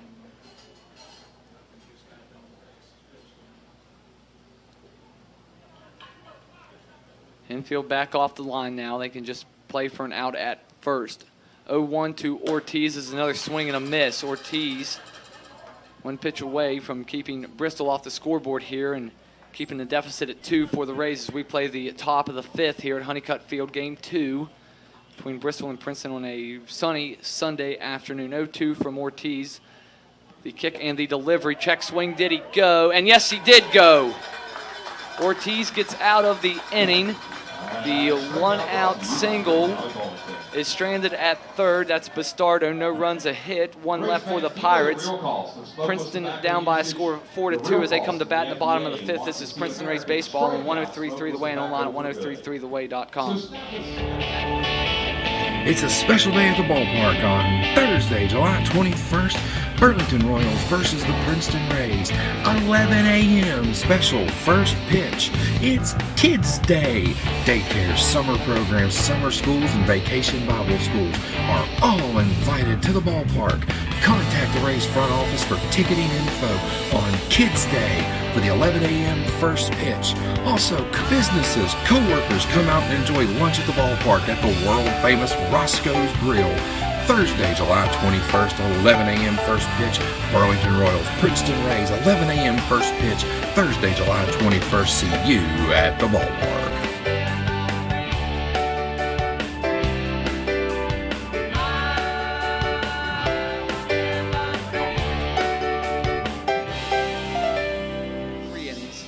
So Economos, the 2015 draft pick by the Pirates in the 21st round, looking for his most successful start here and during his time in Bristol. Played last year in the Gulf Coast League, did the 6'6" Nick Economos. Last year in that Gulf Coast League, appeared in 11 games with 8 starts. ERA just a couple of ticks under 4, 1-1. 32 2/3 innings, struck out 29 and walked 11 did Economos in his time in the GCL affiliate of the Pirates last season. Tenerowitz will lead it off. Robbie, a grounder past the third baseman inside the line. Robbie rounding first, and he is going to be into second base with a slide. Throw came in late, and Princeton with a base runner here to lead off an inning for the first time today. Great piece of hitting by Tenerowitz. Got the fastball, got his hands in, and shot it past the third baseman, De La Cruz, which I'm not trying to pick on De La Cruz, but he was actually playing pretty close to the line. Tenerowitz just barely snuck that ball in between the glove of De La Cruz and away from the foul line. Good piece of hitting there by Robbie, and he is on with a leadoff double for Tenerowitz. That is his 4th double of the season. It'll be Rodriguez batting. He takes the first pitch and wastes it foul off to the right side, and it's 0-1 to 1. He hit a soft line drive right at the shortstop Valerio. Didn't even have to hardly move from his footprints to end the second inning, did Valerio.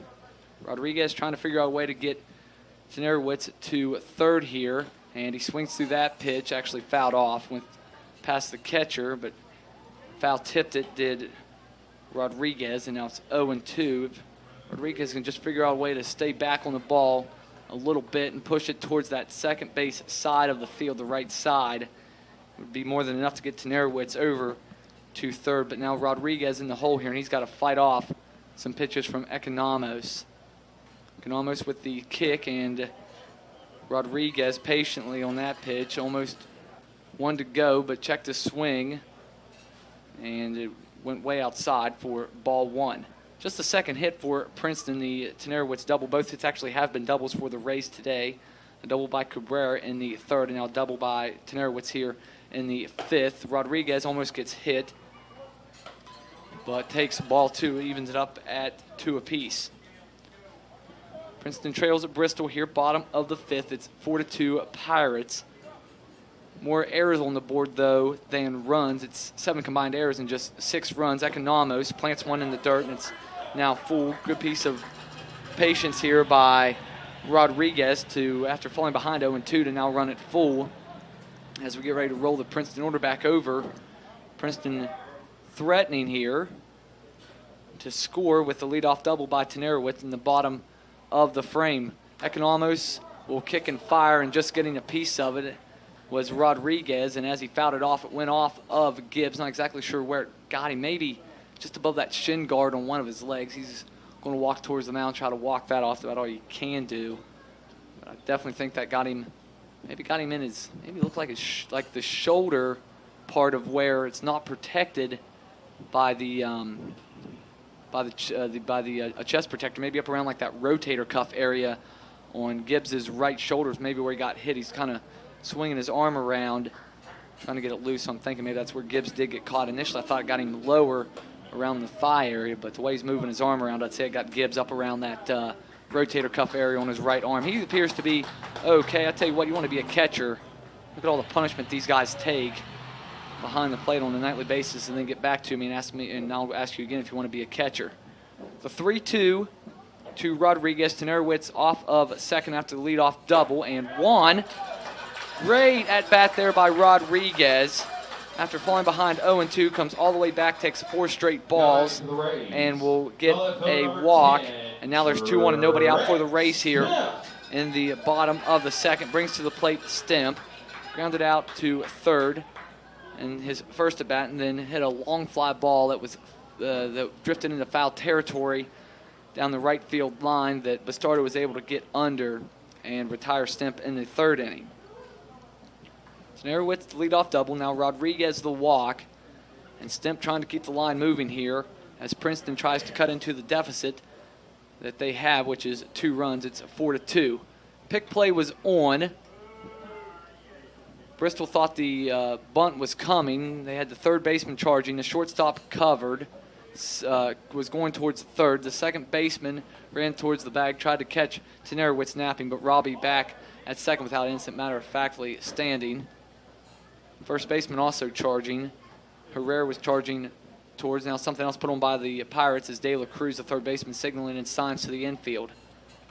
First baseman Herrera in on the grass, likewise at third. The pitch from Economos. Stemp gets the bunt down. It's towards De La Cruz. Tough play, and Stemp is going to be safe!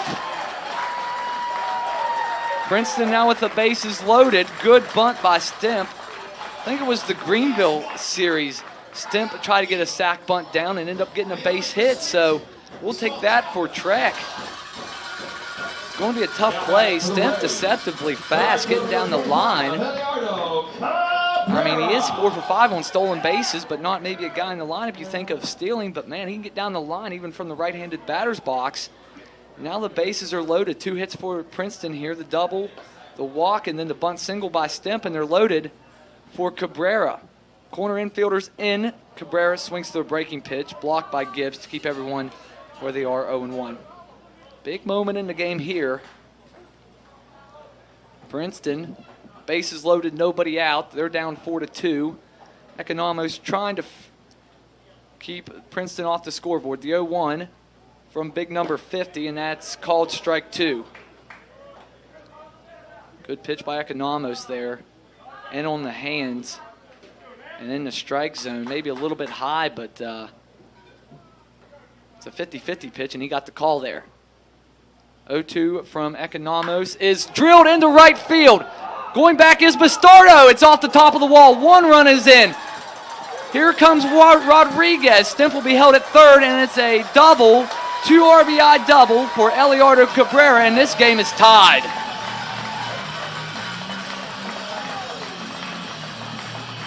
Ball was absolutely tattooed into right field. Bastardo was never going to have a chance to catch it. It was just a matter as if the park was going to hold it. The park did, but we are tied, and Princeton is still very much in business here with runners on second and third. Stemp over to third. Cabrera stops at second after the 2 RBI double. Tenerowitz and Rodriguez come on in to score. Tenerowitz had to hold up at first, wasn't sure if the ball was going to be caught, and by the time Tenerowitz took off from third, Rodriguez was blazing on his heels, but Rodriguez never caught Tenerowitz, and if you're unfamiliar with the rules, if the trailing base runner passes the lead base runner, then that lead runner is automatically out, so good piece of base running by Tenerowitz and Rodriguez. For Cabrera, that was his 5th and 6th RBIs and his 2nd double of the season. Brings to the plate Emilio Gustave. He has walked and scored a run and also popped up to Valerio, the shortstop, along the left field line there for the 2nd out in the 3rd. Ball 1 to Emilio, picked in the dirt by Gibbs. Infield in, trying to stop a run from scoring. Princeton's tied it here in the bottom of the 5th. And back in the dirt again by Economos. And that Bristol bullpen frantically getting up as they have action. Get a number here for you in just a second. The 2-0 is a shot foul right side by Gustave. Now 2 balls and a strike. It's number 49 warming up for Bristol. Pasquale Massacoli is the guy warming up in the Bristol bullpen.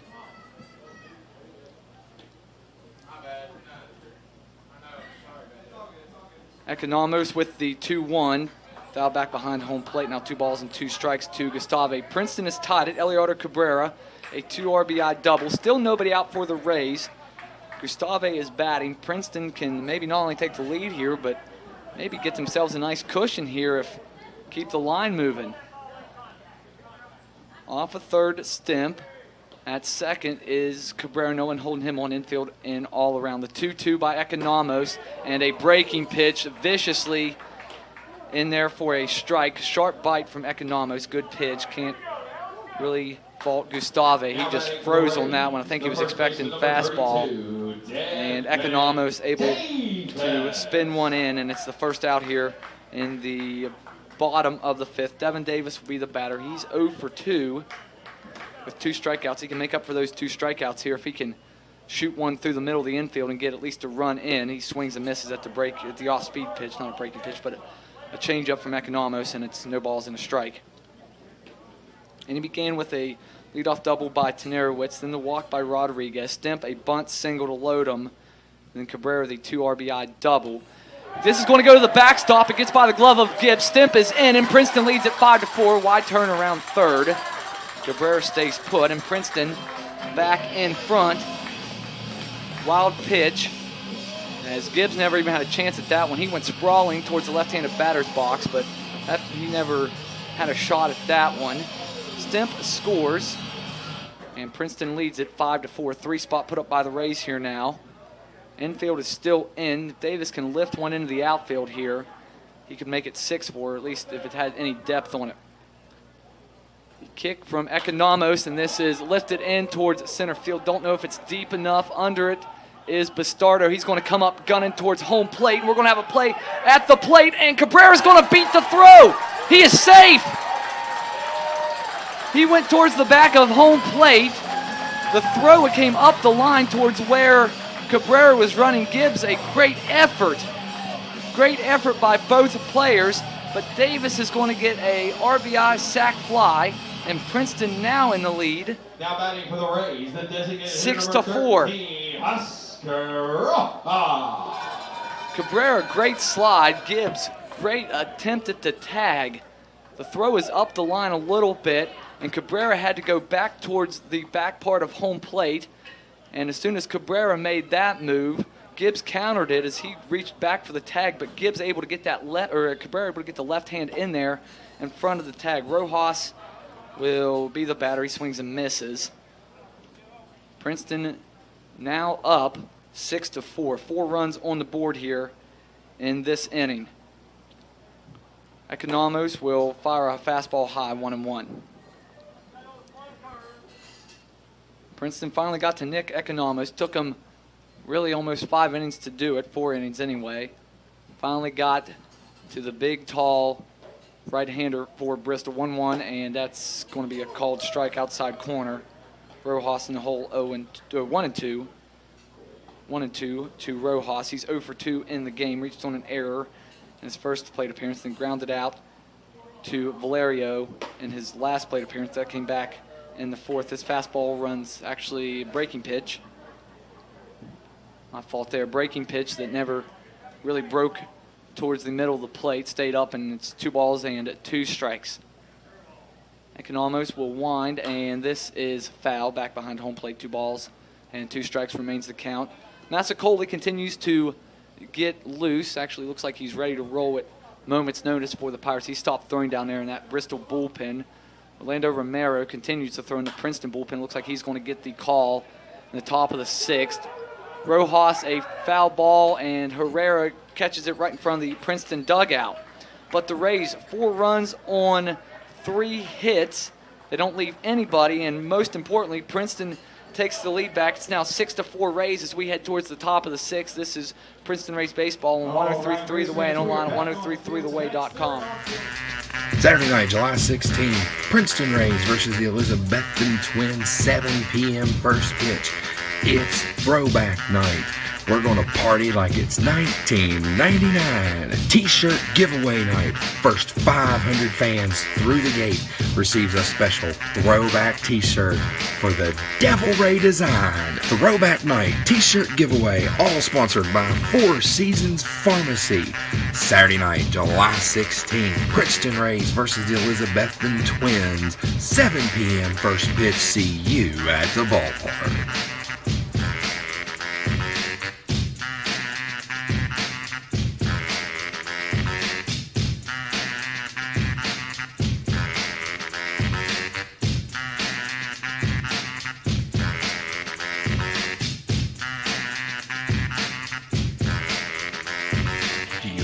Business or an event to promote? Advertising opportunities are still available for the Princeton Rays. Email us at princetonrays@frontier.com or phone us at 304-487-2000 to inquire about advertising today.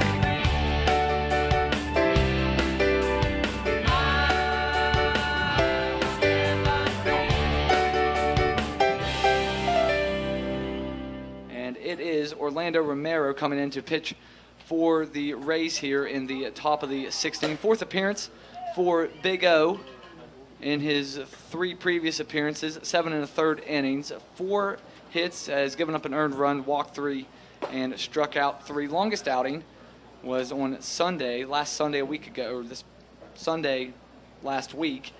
3 innings and gave up 1 walk, no hits, and didn't give up a run either. Third time he's pitched here at home. 3 of his 4 appearances here at home. Pitched against Greenville on the 29th of June, went 2 1/3, gave up a hit, a walk, and struck out 2. Also pitched against Danville, gave up 3 hits, an earned run, a walk, and a strikeout. That was in the home opener that Romero pitched that evening, and now he gets the call here in the top of the 6th.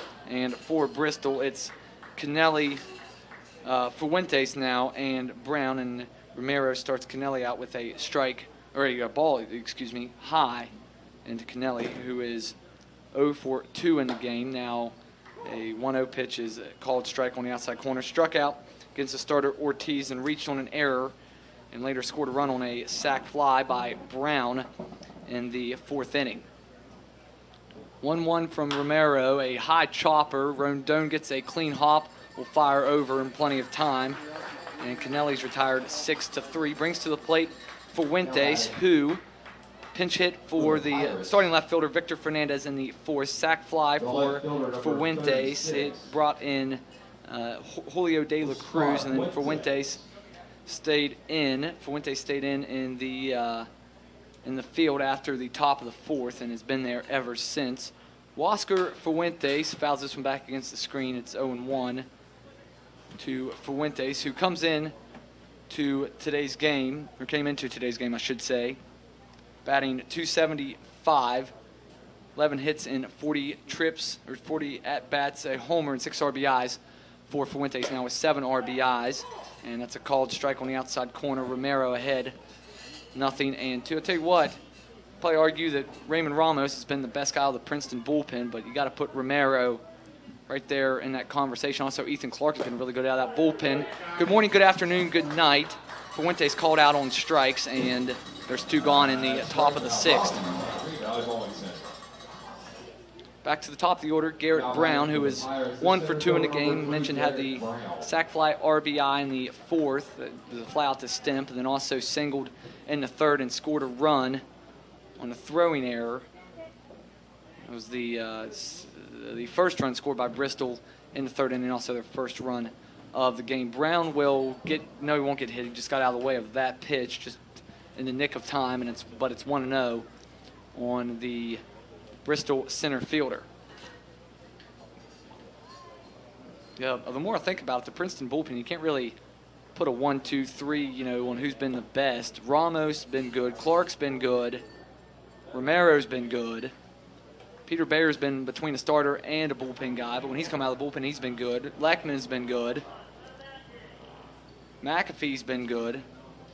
Brito's been good. I mean, you don't want to mess with this Princeton bullpen. That's chopped foul towards first. 2-1 on Brown. Dalton Moats, he's been good. My gosh, I hadn't talked about Dalton Moats yet. He has 7 strikeouts in 4 2/3. I mean, you just keep going down the line. This Princeton bullpen's been, the starters have been good, but the Princeton bullpen has been even better. This is a bunt attempt that I'm not sure if Brown caught a piece of and chopped it foul or whether it went in and out of the glove of Lorenzo as he tried to pick it. Count shows 3-1. So we'll go with the fact that Brown got his bat out of the zone in time, and he never got a piece of it either. So it's 3 balls and a strike to Garrett Brown. 2 outs here, top of the 6th. Princeton with 4 runs in the bottom half of the 5th to take a 6-4 lead in the ballgame. Romero with the pitch, and this is a grounder towards Tenerowitz. He spins and fires. And 3 up, 3 down. The first time Bristol's been retired in order in the game. Princeton with a 6-4 lead. We'll go to the bottom of the 6th. This is Princeton Rays Baseball on 103.3 The Way and online at 103.3theway.com. Fans, join us on Tuesday, July 19th as the Burlington Royals come to town to take on the Princeton Rays. 7 p.m. first pitch on Pepperoni Roll Appreciation Night. West Virginia's gift to the culinary world as we appreciate the pepperoni roll that night. Special cook-off will be held. For more information, contact the Rays front office. Tickets will be available for those wishing to taste the great cook-off of the pepperoni roll on Pepperoni Roll Appreciation Night. Tuesday, July 19th is the Burlington Royals come to town. 7 p.m. first pitch. Tuesday, July 19th. We'll see you at the ballpark.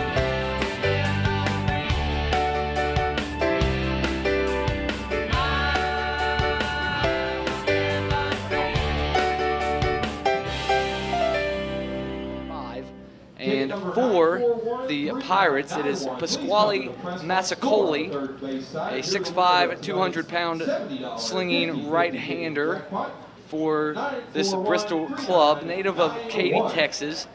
35th round draft pick in the 2016 draft by the Pittsburgh organization. 4th appearance for Mr. Massacoli.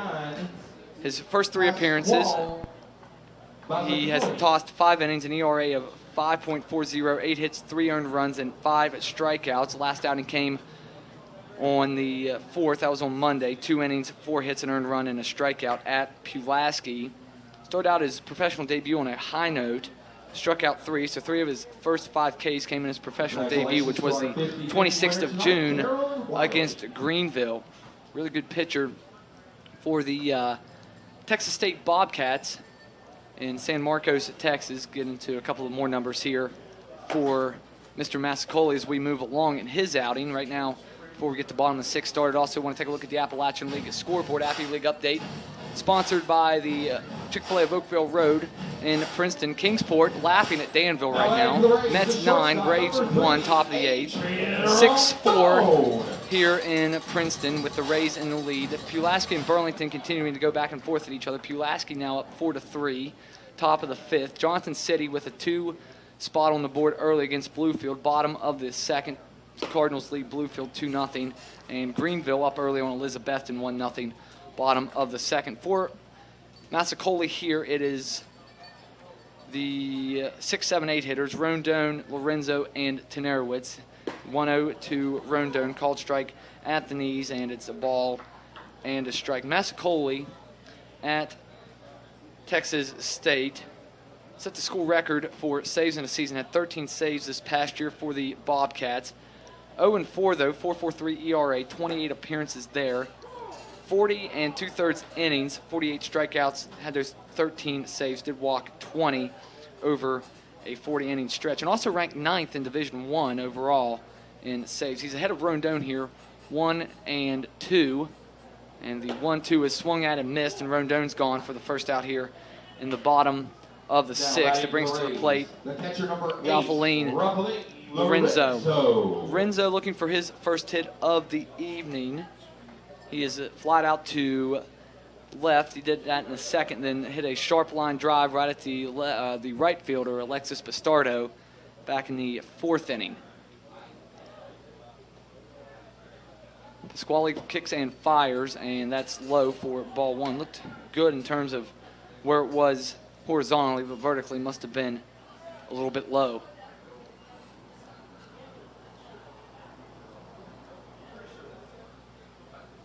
This is a line drive past the glove of Valerio. He stuck out his glove really just for charity there. Never had a chance to catch it. And Ralph-Aline does have his first hit of the game with a single into center field. Princeton now 6 runs on 5 hits, 4 errors. Meanwhile, Bristol 4 runs, 7 hits, and 3 errors. Robbie Tenarowitz was the one that got the craziness started in the 5th inning. He's 1 for 2. Tenarowitz really got the rally going. Had the leadoff double, scored on the RBI double by Cabrera. Robbie trying to move Lorenzo along here, 1 out, and he takes ball 1 outside. Princeton with those 4 runs in the 5th inning, moved back in front of Bristol by a score of 6-4. Princeton got 2 in the 1st on 2 errors, I should say, by the Pirates. Then this is going to be lined into the left center gap. That's down. Lorenzo digging for 3rd, and he is going to be in there with a slide. Tenarowitz is going to move up to 2nd, and Robbie is going to be safe. I don't know how Tenarowitz just avoided that tag, but somehow Robbie got in past the glove of Raul Siri. Great hustle play by Tenarowitz, a gamble nonetheless, but he is in there. Rodriguez. Robbie saw the throw going towards 3rd and never really got off the gas at first. Just a good, strong throw down by De La Cruz. More of a play at 3rd than I thought there was going to be. A strong arm from the outfield as well by Garrett Brown. Princeton, though, with runners on the 2nd and 3rd and just 1 out here. Infield forced by Bristol again to come in. Robbie must have heard me talking about the little bit of the slump he was in, because he's certainly come out of it now. His last 2 at-bats, he has roped 2 balls, 1 inside the foul line along the 3rd baseline, and then a bullet into the left center gap. 0-1 to Rodriguez, foul back against the screen now, 0-2 against Juan. Juan, 0 for 1 in the game, walked in his last at-bat and scored on that double by Cabrera. Princeton looking to add to its lead here in the bottom of the 6th inning. Long look in by the 6'5" Massacola. And he is ready to fire the 0-2. And this is blooped into shallow center field. Long run for Brown. And nobody's going to catch it. Here comes Lorenzo in. Tenarowitz is going to be held at 3rd. And no one was holding Rodriguez at 1st. So he was kind of dancing over there. Thought about going to second before the ball was finally picked up cleanly by Herrera. RBI single by Rodriguez. Lorenzo scores, and it's 7-4. Rays here, bottom of the 6th. I'll tell you what, you can really say that Generowitz got everything going there in the 5th, but I thought the biggest play in the 5th inning was the bunt single by Stimp. Just really changed the whole tone of that inning. He was looking to, I guess he was looking to sacrifice the runners over, and he ends up with a bunt single, does Trek in the 5th, and all of a sudden, instead of 2 on and 1 out, it's bases are loaded and nobody's out.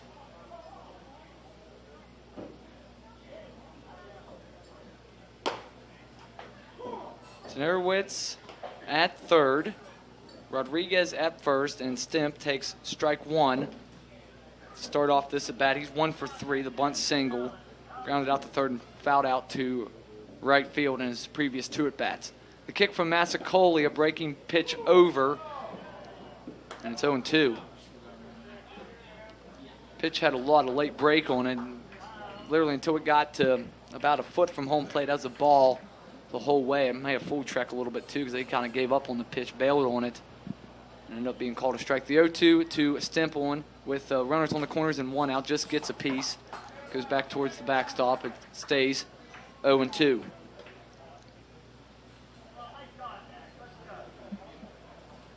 The 2 best teams in the Appalachian League in terms of average coming into today's game. Princeton 271, Bristol 266, and they were tied for 3rd in the league in runs scored. They put on a little bit of an offensive showcase today. This is swung through and Stimp is down on strikes. 2nd out of the 6th. Brings to the plate Cabrera.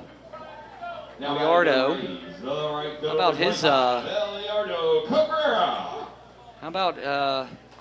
it's been a day, I guess, to get out of slumps. Cabrera 0 for 19 since last Saturday, and he is 2 for 2 with 2 RBIs in the game and 2 doubles. Has a chance to score a runner here. Snap third down, and Rodriguez is back safely. Close play at first.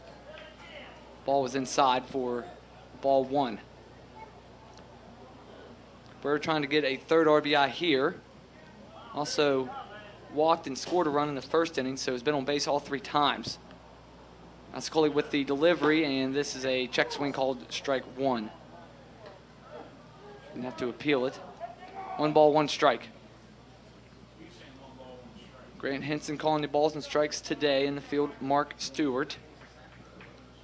7-4, Princeton leads at bottom of the 6th. Rodriguez, an RBI single here. This is chopped back to Masakoli. He's going to underhand it after running halfway to the bag to Herrera. Put out goes 1-3. Princeton does get a run on 3 hits to extend their lead to 7-4 after 6 innings. This is Princeton Rays baseball on 103.3 The Way and online at 103.3theway.com. It's a special day at the ballpark on Thursday, July 21st. Burlington Royals versus the Princeton Rays. 11 a.m. special first pitch. It's Kids Day. Daycares, summer programs, summer schools, and vacation Bible schools are all invited to the ballpark. Contact the Rays front office for ticketing info on Kids Day for the 11 a.m. first pitch. Also, businesses, co-workers come out and enjoy lunch at the ballpark at the world-famous Roscoe's Grill. Thursday, July 21st, 11 a.m. first pitch. Burlington Royals, Princeton Rays, 11 a.m. first pitch. Thursday, July 21st. See you at the ballpark.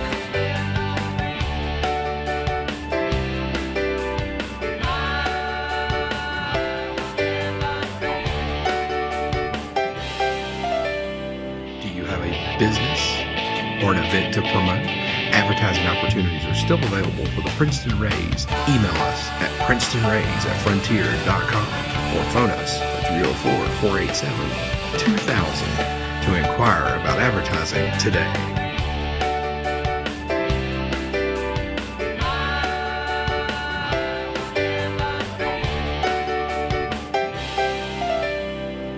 Gallery 2-3-4 Romero face here for Bristol.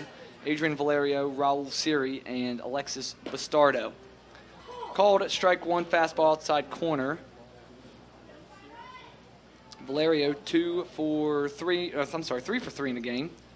A bunt single, a single into center field in the 4th, and then he doubled into left center in his first at bat in the 4th. Now 1 ball, 1 strike to Valerio. Swings through that one, and now Romero's out in front, 1-2.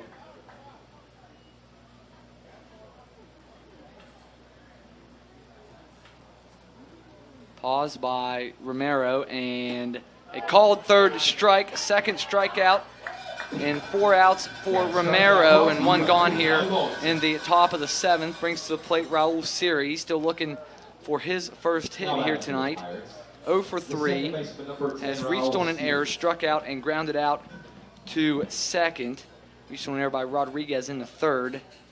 Stole 3rd also during that particular inning, struck out his last time up against the starter Ortiz, and ball 1, it rolls outside, and it's 1-0 on Siri. Final line, by the way, on Willie today.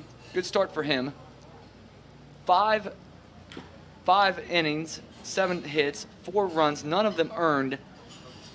No walks, 6 strikeouts. ERA lowered to 3.15. Siri fouls the 1-1 off the shin guard of Lorenzo. He needs a second to readjust that shin guard. Maybe it looks like his left shin guard he fouled it off of, so he needs a second here to collect himself. Princeton looks on there trying to put a down payment on a second win in this series. Second of 3 here, and if they would win tonight, they would clinch a series and win their first series since the Danville series 2 weeks ago. A line drive right at Rondon, never had to move. And the second out is recorded here in the top of the 7th. Rondon just kind of threw his hands out, saying, "Hey, Juan, it doesn't get any easier than that, brother." Almost chuckling at that ball. I mean, literally just stuck his glove out on his left hand. That's literally all I do is just extend his glove. You didn't have to move. 2 outs here in the top of the 7th. It brings to the plate Alexis Bastardo. Romero delivers ball 1 outside. Bastardo 1 for 3 in the game. I'm sorry, 1 for 2 in the game. Has sacrifice bunts. That takes away an official at bat. Mr. grounded out to short and singled through the left side in his last at bat. Stole second, and then was stranded at third after a ground out. It was a leadoff single, by the way, for Bastardo in the 5th. Strike 1 delivered, evens it up. Romero with another line drive. This one's going to be over the head of Rondon. No chance at it into left field, and Bastardo with his second hit of the game. So Bristol keeping the inning alive for the moment. Jan Herrera, who was a thorn in the side of Princeton last night, didn't end up costing Princeton the ultimate outcome as they won, but Jan Herrera, for the damage he did last night, he's been quiet here tonight. 0 for 3, a strikeout, a fly out, and a ground out. Got the triple crown going on. A leaping effort by Tenerowitz as he can't get there. They're going to try to throw out the runner, and at third, Bastardo is safe. Herrera stays at first. Now maybe get a little concerned here. Tying run going to come to the plate in the top of the 7th in the way of Brent Gibbs. Gibbs does not have a home run on the year. Only has 2 RBIs as well, so we'd like to keep it at 2 RBIs as well, at least until they leave town. Great effort, though, by Robbie. It was a little flared. Didn't actually get out as far as I thought it would, and Robbie kept tracking it. Made a leaping attempt. Couldn't get there. Cabrera came up firing towards the third. Herrera bluffs his start. First pitch swinging, pop up on the infield. Rondon calls off Rodriguez, backs up 3 steps on the outfield grass. And the back-to-back 2-out hits aren't harmful. No runs, 2 hits, 2 left for Bristol, top of the 7th. Time to stretch here at Honeycutt Field. The 7th inning stretch brought to you by the Willow Gift Gallery. This is Princeton Rays Baseball on 103.3 The Way and online at 1033theway.com.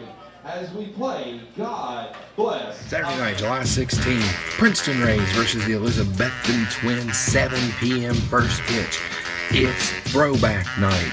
We're gonna party like it's 1999. T-shirt giveaway night. First 500 fans through the gate receives a special throwback T-shirt for the Devil Ray design. Throwback night T-shirt giveaway, all sponsored by Four Seasons Pharmacy. Saturday night, July 16th, Princeton Rays versus the Elizabethton Twins. 7 p.m. first pitch. See you at the ballpark.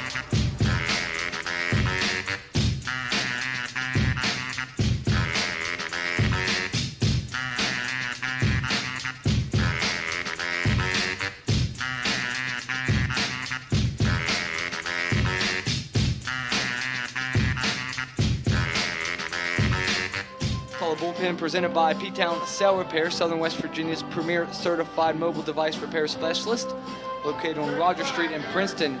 Call P-Town Cell Repair at 304-431-CELL.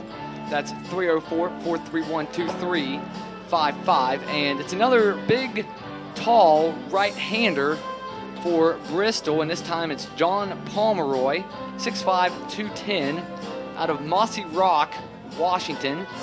Played college at Oregon State, a 13th round pick by the Pittsburgh franchise in the 2016 draft. Fifth appearance for Mr. Pomeroy, 3 1/3, 5.40 ERA, 2 hits, 2 earned, 5 walks, and 5 strikeouts. Got roughed up a little bit in his last outing. That was also on Monday. Like Massacola on Monday, Pomeroy pitched at Pulaski. He just 1 out recorded, walked 3, and struck out 1. Also, some other appearances for him. Professional debut, struck out 3 at Bluefield. That came on the 24th of June, and on June 27th, Pomeroy gave up 2 runs at home against Greenville. Past year at Oregon State for John Pomeroy, he came in 7 games. Not a ton of action for Pomeroy. 7 appearances, 4.26 ERA, 6 strikeouts, and 6 walks. So clearly, control a little bit of an issue for Pomeroy as he pitches here in the bottom of the 7th against Princeton. It's Gustave Davis and Rojas for Princeton, as Princeton leads at 7-4 here. And trying to add on, Gustave 0 for 2 in the game, has walked and scored a run. Popped up to the shortstop Valerio in the 3rd, and then struck out looking against the starter Economos in the 5th inning. Final line on Economos, by the way: 5 innings, 4 hits, 6 runs, 4 earned, 3 walks, and 4 strikeouts. Didn't give up a home run, but did give up 3 extra base hits in the game, 2 doubles to Cabrera, and then also a double to Tenarowitz. Massacola, after he exits, an inning for him, 3 hits, a run, and 2 strikeouts for Pasquale Massacola. Gustave will bat here, will be followed by Davis, and then Oscar Rojas in the bottom of the 7th. Pomeroy is ready to roll here after getting his warm-up pitches out of the way. Emilio will take strike 1 inside at the belt.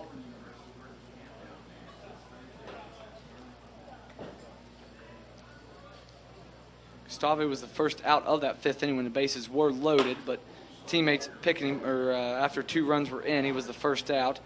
Princeton able to squeeze another run out of that inning.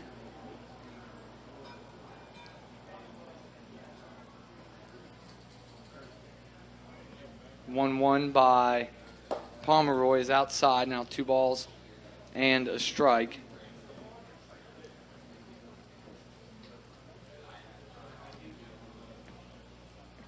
Two-one is going to catch Gustave in the lower back. I'm sorry, caught him in the hand, squeezing that left hand. I thought I got turned around in time, but it caught him in the left hand. First Princeton player to get hit here in the game.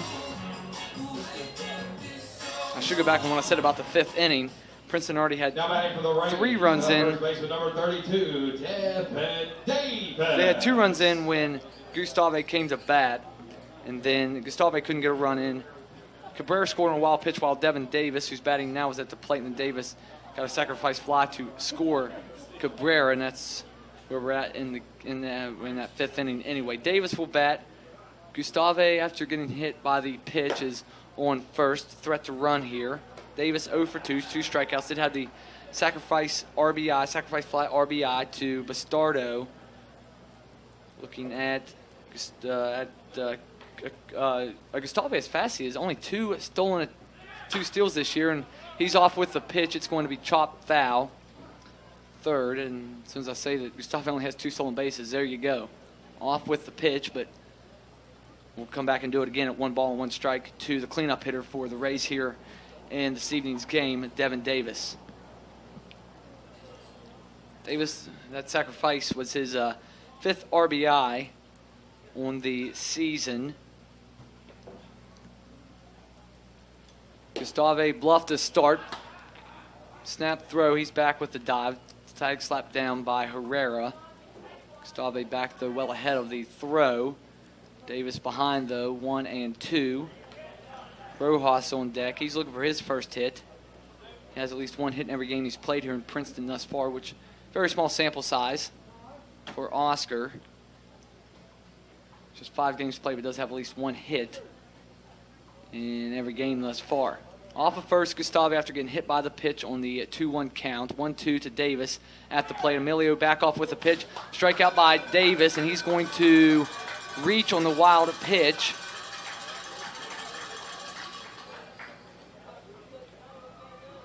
So the first strikeout wild pitch of the game. Gibbs had to throw down to Gibbs had to throw down to first one other time whenever Davis was batting in the third. Pitch got away from Gibbs. Couldn't corral this one and keep it close enough. So 2 on and 1 out here. I'm sorry, 2 on and nobody out for Oscar Rojas. As I mentioned, looking for his first hit. Reached on an error by the second baseman, Siri. Grounded out to short and fouled out to end the 5th inning rally by the Rays. Fouled out to Herrera. Strike 1 called to Oscar. Got a couple of ducks on the pond here and looking to get this Princeton lead to a laughable margin. Right now it's still only 7-4. Ball 1 runs high. Fastball out of the hand of John Pomeroy. Pomeroy this year, as I mentioned, a little bit erratic. 5 walks and just 3 1/3. Check on the runner, Gustave. Gives him a couple glances. Now comes home with the 1-1, and that's high. Gibbs can't find it initially. Rolls a couple of feet away from him, able to get back on it. But it's 2-1 on Rojas.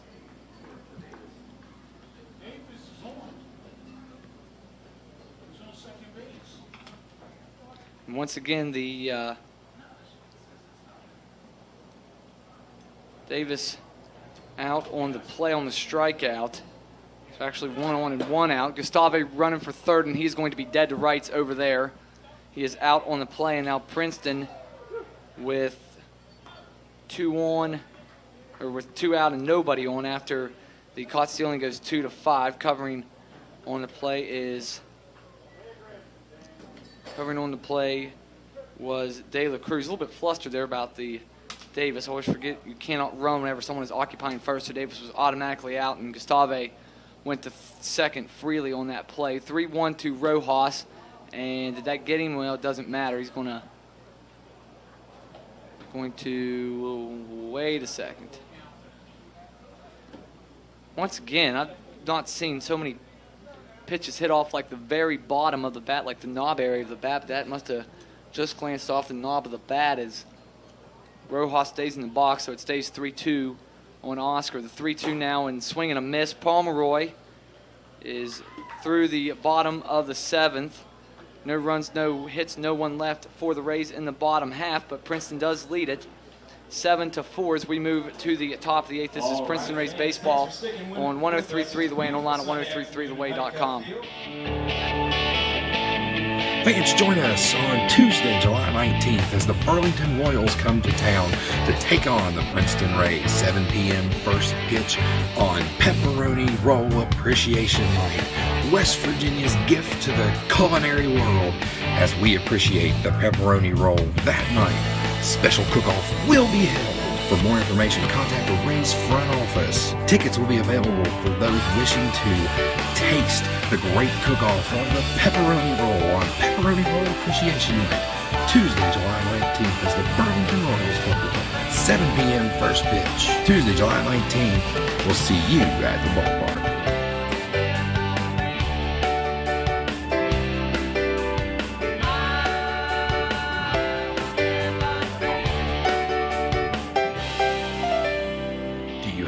Business or an event to promote? Advertising opportunities are still available for the Princeton Rays. Email us at princetonrays@frontier.com or phone us at 304-487-2000 to inquire about advertising today.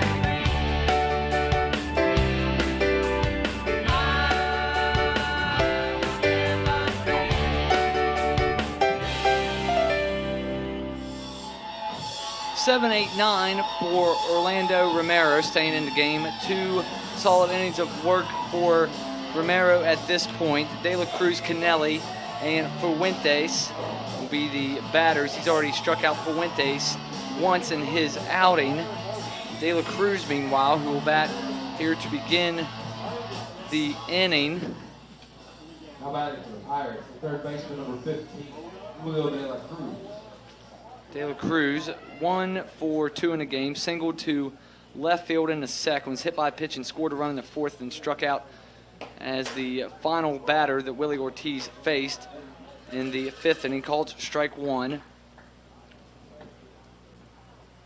To third baseman De La Cruz.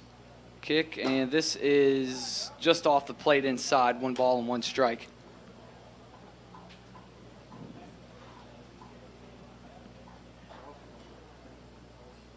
One from Romero, fouled and off at the plate, and it's a ball and 2 strikes. So we near the end of this game. 1 game already final in the Appalachian League update. 1 game already final in the Appalachian League as we begin the Appalachian League update, sponsored by Chick-fil-A of Oakville Road in Princeton. Kingsport scoring 10 runs back-to-back games, won 10-8 in a wild one last night over Danville. They win it 10-2 today over the Braves. Braves dropped to 7-10 now. They're starting to go cold at the wrong time. Burlington and Pulaski continue to duke it out in that battle for first in the league. I guess it's now third after Bluefield won last night, but it's 4-4 in the sixth between the Braves and the Royals. De La Cruz called out on strikes. Down for the second time, he goes on strikes. And that's the third strikeout for Romero. He's in his third inning of work. Elsewhere, Johnson City still blanking Bluefield. Still early, bottom of the fourth. Johnson City 4, Bluefield nothing. And Greenville early on, bottom of the third. They lead Elizabethton 1-0. Happy League update brought to you by Chick-fil-A of Oakville Road in Princeton. Romero will deliver to Canelli, and it's outside for ball 1. Canelli in the game, he's 0 for 3. Struck out against Ortiz, reached on an error and scored a run in the fourth, and then grounded out in his last at-bat. It's the first batter that Romero faced. Grounded it to Rondon. That's down low. Now 2 balls and no strikes against Canelli, the Perth, Australia native. Baseball family that Canelli comes from. Swing and a miss at the fastball. Now 2-1. Canelli's brother. He has a brother currently playing in the minor league system. That's Matt is in the Braves organization. He's in AA Mississippi. You have Sam here rather in Bristol. Tim is in the Phillies and Rangers organization. The 2-1 popped up into center field. Gustave calls everyone off. You had Stemp and Rondon all converging along with Gustave. Canelli's retired. And also Canelli's brothers, he runs back to the dugout. His brother Josh is in the Reds organization for a year in 2012. So a baseball family out of Australia, something you don't exactly hear very often. I guess it's rugby down there maybe for the Australians. I guess is their big thing. That and swimming. You always see a bunch of stuff about swimming in the Olympics for the Australians. First pitch swinging, line drive over the head of Rondon off the bat of Rosker Fuentes, and he is aboard.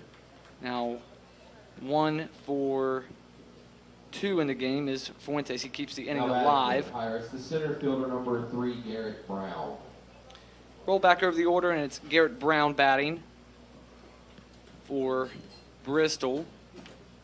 He's 1 for 3 in the game. Sacrifice RBI and also scored a run. I'm sorry, the sacrifice RBI came in the 4th, and then he singled and scored a run in the 3rd for Bristol. Romero looking for the final out here, top of the 8th. Princeton leads it 7-4. Brown almost gets hit by the pitch, brushes out of the way, and it's 1-0. Princeton now just 4 outs away from winning Game 2 of this series. Join us tomorrow night. 6:40 first pitch. Final game of this homestand was originally supposed to be 6 games, now reduced to 5 games after that game against Pulaski got canned on Friday night. Romero with the delivery. This is into center field. Gustave on his horse coming in, and it gets down. And the Bermuda Triangle over to third. Off with the pitch was Fuentes. He races into third, and Brown keeps the inning alive for the Pirates. Now back-to-back singles, and it's Valerio coming to bat. He's 3 for 4. 3-hit game for him, only Bristol player with 3 hits thus far. For Bristol, they're up to 11 hits in the game. But Princeton has the final say on the scoreboard. They lead at 7-4. 7 runs, 7 hits, 4 errors for Princeton. 4 runs on 11 hits and 3 defensive boots for the Bristol Pirates. Valerio will dig in here. Romero trying to get out of this mess. 2 runners on the corners and 2 outs. Grounder down towards third. It goes foul, though, before it goes past the bag. 0-1. Princeton still, though, with a cushion. Like last inning, Romero had the tying run at the plate when he got Gibbs to swing at a first pitch and pop it to Rondon out on the outfield grass at short. And now it's Valerio's the tying run here in the top of the 8th. You really can't feel the tension building, but definitely is a little bit of a concern. 0-1, runner off on the pitch. Brown was breaking for second. I don't know if they would even throw him down, but it was Valerio fouling it off towards the third base dugout. It remains no balls and 2 strikes to the shortstop Valerio. Only out he's made was he struck out looking for the first out last inning against Orlando Romero. Romero has his sign, working from the first base side of the rubber. Takes a big deep breath and now delivers the 0-2 and gets him out in front. Lorenzo will have to throw down, and they will have the final out. Romero leaves 2 runners on. Pirates get no runs on 2 hits once again for the second straight inning. They leave 2. Princeton will bat in the bottom of the 8th with a 7-4 lead. This is Princeton Rays Baseball on 103.3 The Way and online at 103.3theway.com. It's a special day at the ballpark on Thursday, July 21st. Burlington Royals versus the Princeton Rays. 11 a.m. special first pitch. It's Kids Day. Daycare, summer programs, summer schools, and vacation Bible schools are all invited to the ballpark. Contact the Rays front office for ticketing info on Kids Day for the 11 a.m. first pitch. Also, businesses, co-workers come out and enjoy lunch at the ballpark at the world-famous Roscoe's Grill. Thursday, July 21st, 11 a.m. first pitch. Burlington Royals, Princeton Rays, 11 a.m. first pitch. Thursday, July 21st. See you at the ballpark.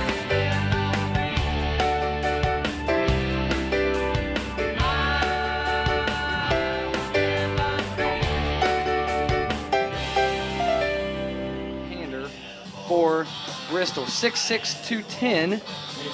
Jeff Hartley becomes strolling onto the mound. Native of Highland, Illinois. Played at a Division II school outside of St. Louis, Lindenwood University. 29th round draft pick by Pittsburgh in 2016. 5th appearance for him. Much better professional numbers than college numbers, which is a little bit rare. His previous 4 appearances, 2-1, 4.76 ERA, 5 2/3 innings, 5 hits, 3 earned runs, 2 walks, 6 strikeouts. I think everyone must have pitched against Pulaski on Monday the 4th. This is the 3rd different reliever to pitch in Pulaski this past Monday. Hartley, but rocky outing for him at Pulaski. Only got 1 out, 3 hits, 3 earned, and a walk. He was charged with a loss in that game, but has had a couple other nice outings. So he gets ready to face Adrian Rondone here. Rondone calls time at the plate. Hartlieb against Bluefield, at Bluefield, 2 innings for him there. 2 strikeouts, gave up a hit. Also at Greenville, got a win at won the game there at Bluefield back on the 24th of June. Then June 28th, got a win versus Greenville in relief, an inning and a third, and 2 strikeouts for Hartlieb. He's evened it up at 1 ball and 1 strike against Rondone after Adrian fouled off the first pitch. Ball taken by the Rays at shortstop in the bottom of the 8th here. Hartlieb, big 6'6".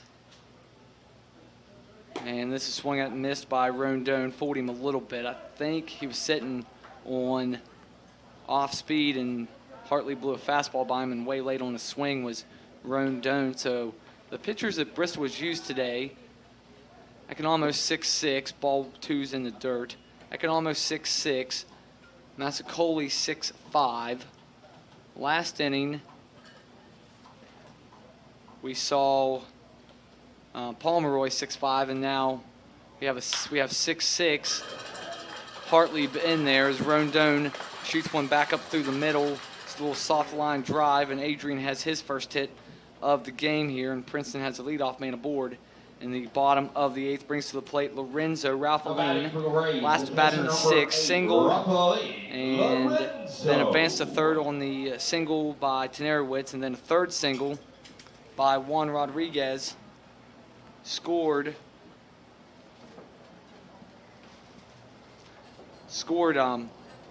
Lorenzo. The delivery by Hartlieb, breaking ball, catches the inside corner, strike 1.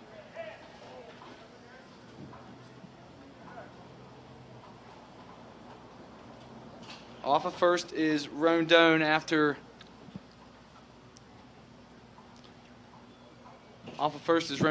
the single. He gets a good lead. This is down the right field line. On it is Bastardo, and he is going to drop it. It's going to drop into foul territory. Went off his glove in fair territory. Runners are going to be held at second and third. It's a double for Lorenzo, or is it? Let's see here. Let's see how we score this before we get too ahead of ourselves. That could easily, I can see they're going to go hit there, so it is a double for Lorenzo. Rondone pulls into third, and Princeton with 2 on and nobody out here in the bottom of the 8th looking to add on to their lead. I'll be honest, I did not think that Lorenzo was going to keep that ball fair. Just kept slicing and slicing and slicing down that down that right field line. And Bastardo was able to get over to it. This is slapped into deep right center field. That's going to get down. Rondone is going to basically walk in. Here comes Lorenzo flying around. Robbie thought about digging for third and then put on the brakes about 2 steps around second, and the Rays now lead it 9-4. Tenerowitz now 3 for 3 in the game.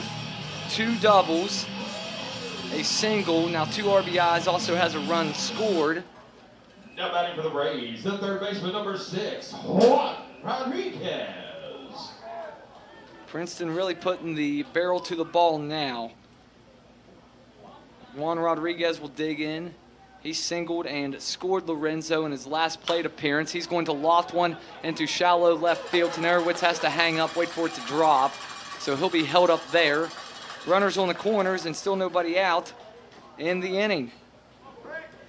Tell you what, for as good as Economos was for the first 4 innings of this game, the Bristol bullpen has been getting lit up here the past couple of innings, past 3 innings really, by the Rays. All 3 relievers. I guess Pomeroy had a clean inning, got 2 strikeouts and a caught stealing, but first it was Massacoli giving up a run. Now Hartlieb's giving up 2 runs here, and the Rays are threatening. Runners on the corners, nobody out for it. Trek Stem. Trek 1 for 4 in the game. Kick and the delivery. That's inside corner fastball, strike 1. For as much as Stemp's in the middle of all the action, it seems like just 1 RBI on the season. Bristol actually playing for 2 right here. They'll let Tenerowitz score. If he would score, make it 10-4, but they're trying to get 2 outs here. Almost a throwaway game for Bristol now as Princeton has extended it to a 9-4 lead.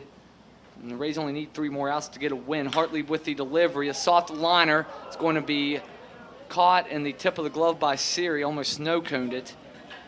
And Stemp is the first out here in the bottom of the 8th. Cabrera will now be your batter. Eliardo, Now batting for the 2 Rays, for 2. right fielder number 25. I'm sorry, 2 for 3 in the game. 2 doubles, 2 RBIs, and 2 runs scored. Last time grounded out to in the 6th. Little comebacker to Massacoli. Still runners on the corners, and 1 out. Can still get a couple more RBIs, can Eliardo. By the way, for Tenerowitz, that was his 9th and 10th RBIs on that double. Wild pitch, and here comes Robbie breaking for home. No one covering. Ball gets away, and there goes Rodriguez digging for third. Hartley never really got off the mound. Gibbs threw it into no man's land. It kicked off the foot of Hartley, and Rodriguez slowed down momentarily when he came around second, and went to third. Princeton now in the lead, 10-4, as Tenerowitz scores on the wild pitch. Infield does come back in, and Cabrera still at the plate. 1 ball and no strikes on him. Hartley delivers outside corner, and it's called a strike by the home plate umpire Henson. 1 ball, 1 strike to Eliardo.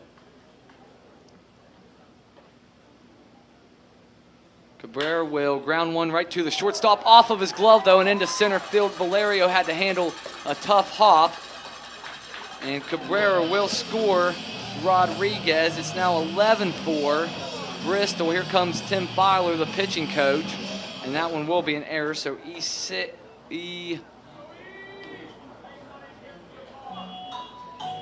ready here. I think it's either an RBI. It's the 3rd RBI of the game for Cabrera, or a hit, or an error on Valerio, and it will be an error on Valerio. Princeton does extend their lead to 11-4. Now Princeton has turned this one into a laugher. They've scored over the last 4 innings. They've scored 9 of their 11 runs. Hartley just looking for outs, delivers ball 1 low and inside to Gustave. Cabrera off first after he reached on the error. Hit a hot shot right at Valerio, but still a play that you should be able to make on this level. The pitch from Hartley gets out of the glove of Gibbs, but not far enough away for Cabrera to advance. Gustave ahead, though, 2 balls and no strikes. Action in the Princeton bullpen right now. That is Dalton Moats firing down there in that Princeton pen. Looks like he's going to get to 9th. 3 good innings from Romero. Worked in and out of trouble a couple of times, but still really good work. Fouled back the 2-0 by Gustave. Now 2 balls and a strike. That is it for Romero. 4 hits, 4 strikeouts, and 3 innings of work, if that is it for him in that ERA. Starting with a 0 now for Big O. 0.87, throwback to Cabrera. Close play, but he's back with a slide. Princeton up 11-4. They scored 4 runs in the 5th inning. Got a run on. Got 2 runs on the RBI double by Cabrera, and then Trex Stemp was able to score on a wild pitch, and then Davis completed the inning in the 5th with a sac fly to score Cabrera. 1 in the 6th on an RBI single by Rodriguez that scored Lorenzo, and now 4 here in the 8th. A 2 RBI single by, or 2 RBI double, by Tenerowitz.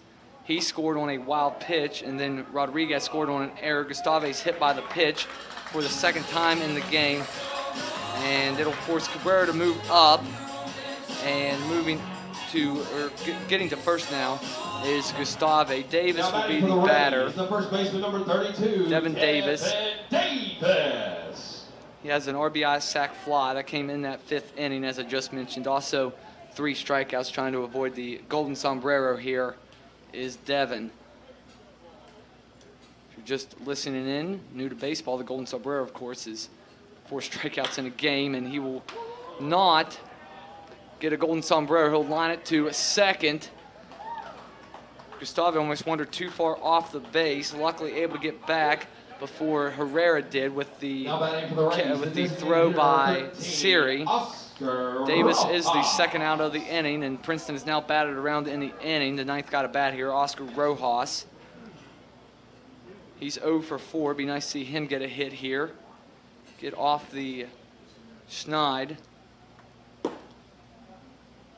Only Princeton hitters without a hit today is now just, actually still 3 guys without a hit. Gustave doesn't have a hit despite getting hit twice and walking once. Davis without a hit and Rojas without a hit. Rondon came into the frame without a hit, then got that single into center field. And he now has a hit. 1-1 now to Rojas. John Hartlieb trying to stop the bleeding here. Princeton with 4 runs in, though. Rojas will sky this one, foul off to the right, and it's 1 ball and 2 strikes.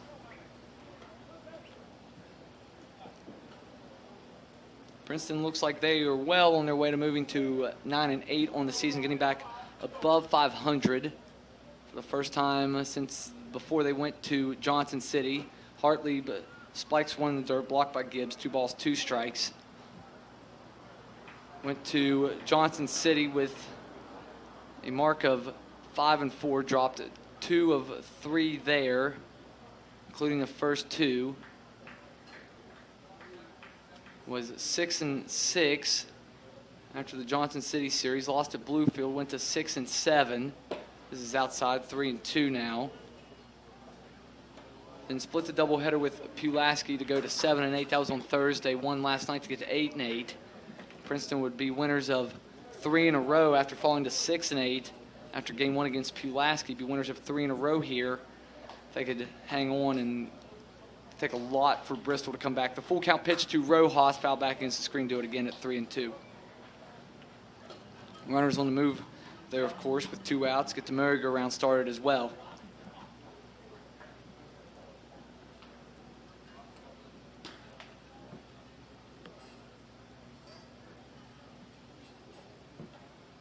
Dalton Moats down in the Princeton bullpen. It's now Kenny Rosenberg getting loose. Once again, runners off on the pitch, and it's fouled back. Still full on Rojas.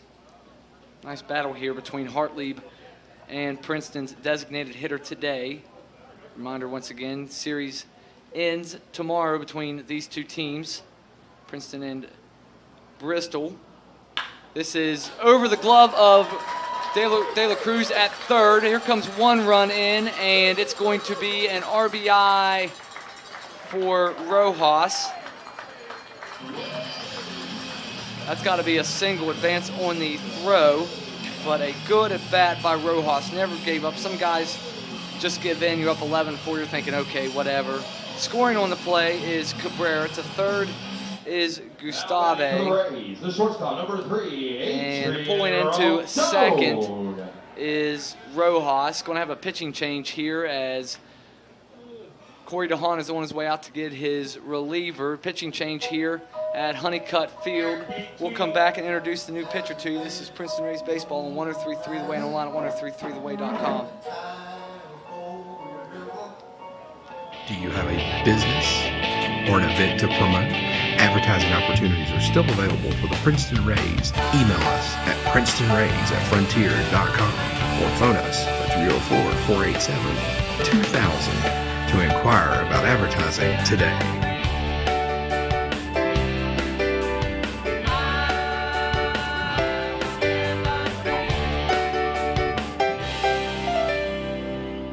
Fifth appearance, 0-2, 7.88 ERA, 8 innings, 11 hits, 7 earned runs, 7 walks, and 6 strikeouts. Pitched at Pulaski, but not on the 4th. Pitched on the 5th, Tuesday.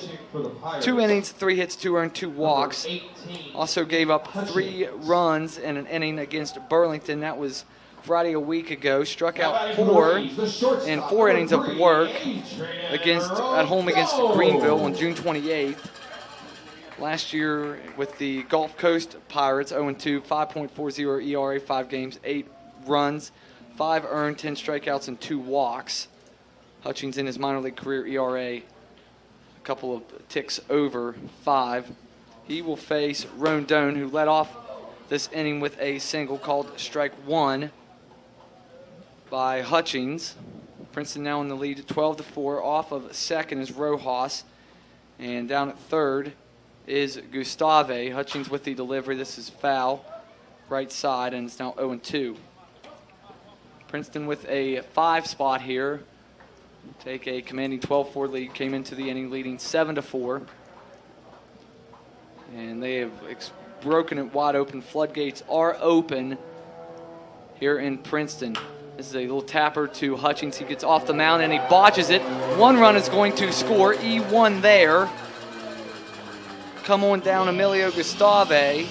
And to third goes Oscar Rojas. You can just see the body language of Nick Hutchings when he booted that ball. Just really, it was just a look of really, man, like we can't get anything to go our way. Took his eye off the ball. Rondon reaches on the error. Runners on the corners, 2 outs. Princeton now 13-4 over Bristol. Lorenzo will be the batter. Ralph Aline, 2 for 4 in the game. A 2 RBI double, yes, in this inning. Also singled and scored a run in the 6th. First pitch swinging, fouls it back, and it's 0-1. Sounds like it broke his bat, but seems to be fine there.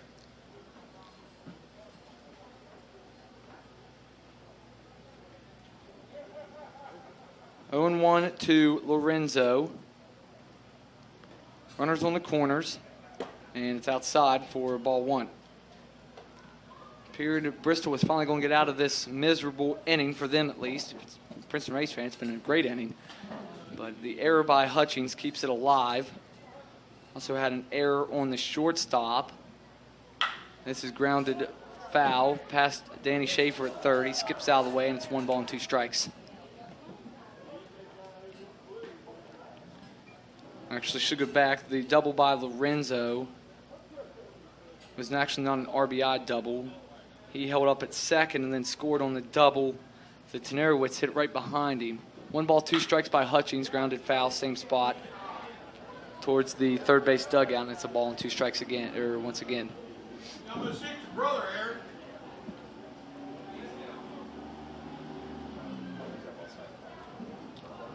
One and 2 to Lorenzo. Hutchings with the long pause, and now the kick, and this is lifted into right. Going back on it is Bastardi, who has a play on the edge of the warning track. Princeton retired, but not before they get 5 runs on 5 hits. They leave 2, and 2 errors also aid the Princeton rally here in the bottom of the 8th. 3 outs needed by the Rays as we head to the top of the 9th. They lead it 13-4. This is Princeton Rays baseball on 103.3 The Way and online at 103.3theway.com. Saturday night, July 16th, Princeton Rays versus the Elizabethton Twins, 7 p.m. first pitch. It's throwback night. We're going to party like it's 1999. T-shirt giveaway night. First 500 fans through the gate receives a special throwback T-shirt for the Devil Ray design. Throwback night T-shirt giveaway, all sponsored by 4 Seasons Pharmacy. Saturday night, July 16th, Princeton Rays versus the Elizabethton Twins, 7 p.m. first pitch. See you at the ballpark.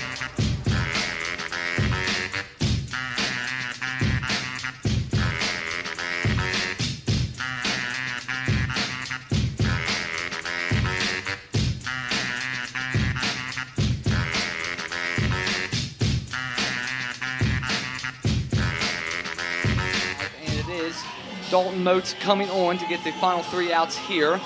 Last appeared down at Bluefield on Tuesday night. 3 strikeouts in 2 innings, gave up a hit. in 3 appearances this year, 4 2/3 innings, 2 hits, no earned runs, 2 walks, and 7 strikeouts. Did give up 2 unearned runs, and that 14-3 loss that Princeton took back on the 29th. Moats pitched in that game, but 2 unearned runs. Moats with 7 strikeouts in 4 2/3 innings. Opponents batting just 125 off of him and a whip of 0.86. Moats will face Raul Siri, Alexis Bastardo, and Jan Herrera here in the 9th. Outside and high, ball 1, delivered by Moats.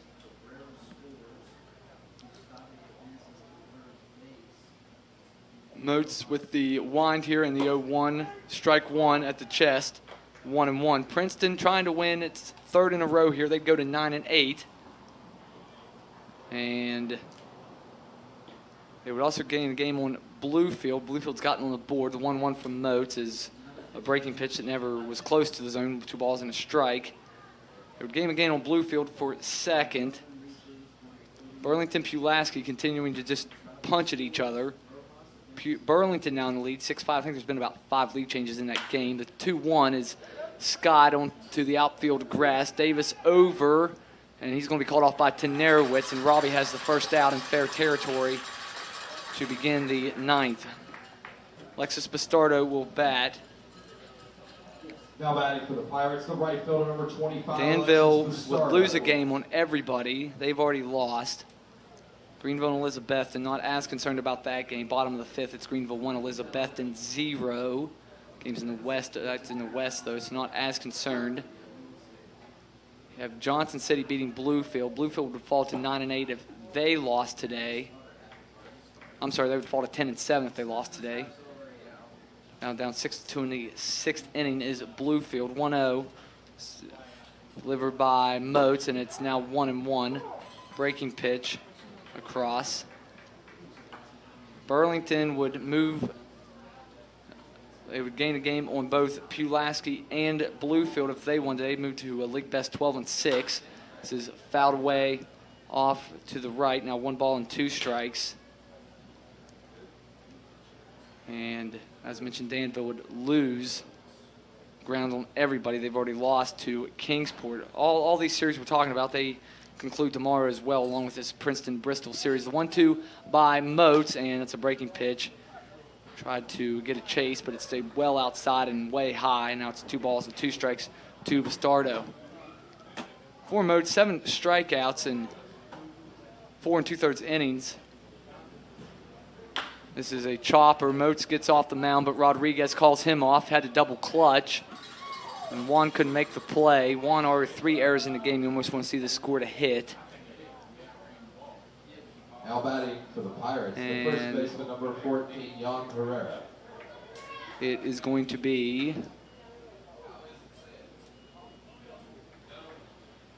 have to wait on that. Meanwhile, Jan Herrera will bat here.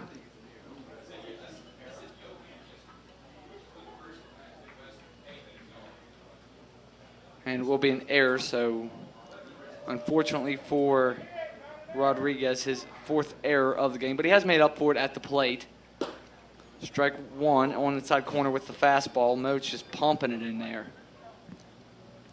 Weirdly enough for Dalton, as I was saying, 4 strikeouts against Greenville, all 4 outs against them was via the strikeout. They got 3.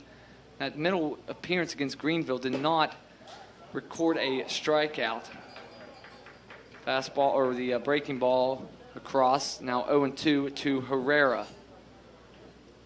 Devin Davis will basically let Bastardo walk to second if he so pleases, playing behind him, not holding him on at first base.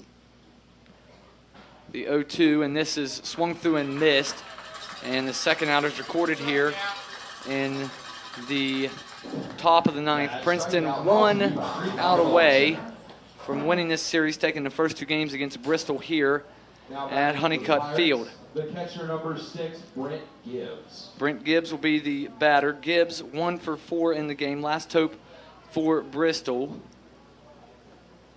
I said that Tevin Davis would let Bastardo walk to second. Princeton would let him walk around the bases right now if he wanted to. Fastball at the hips, strike one. Everyone giving themselves a lot of range. Tenerowitz, Rondon, back against the outfield grass. Check swing, did not go. Pitch in the dirt, 1 ball, 1 strike to Gibbs. Outfield playing no doubles, keeping everything in front of them, but at this point doesn't really matter. Up 13-4. Still, you don't want this to be prolonged any more than it has to be. Moats steps off the rubber. Now he's ready to roll here again. 1 ball, 1 strike to Brent Gibbs, the catcher for Bristol. Swings at this one, a little chopper towards Rodriguez. Going to be a tough play, and he is out, and the Rays win it. Tough play by Rodriguez.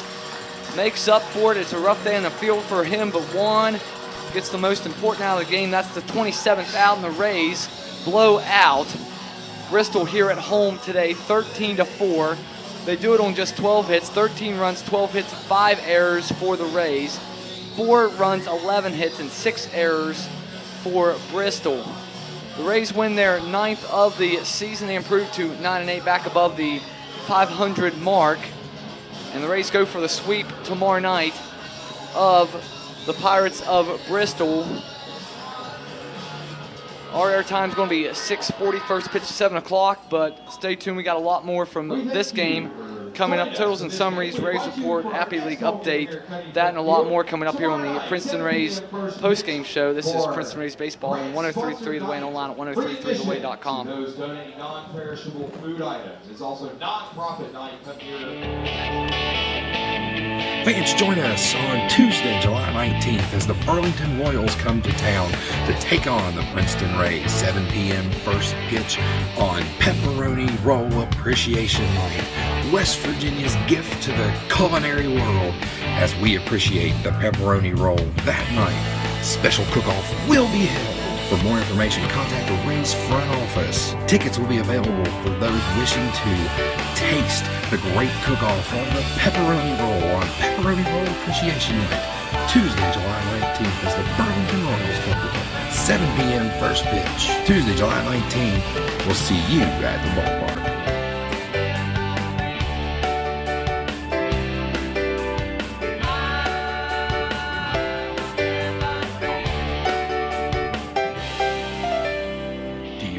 Business or an event to promote? Advertising opportunities are still available for the Princeton Rays. Email us at princetonrays@frontier.com or phone us at 304-487-2000 to inquire about advertising today.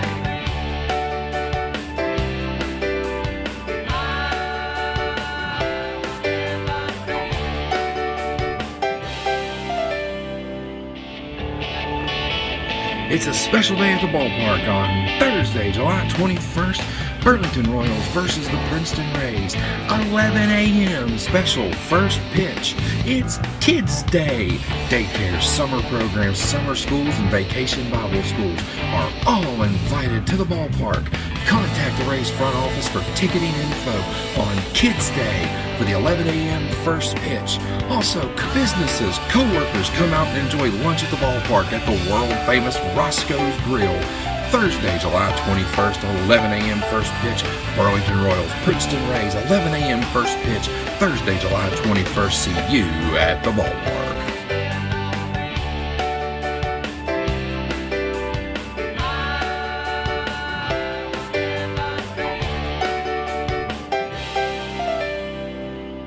Welcome into the Princeton Ray post-game show.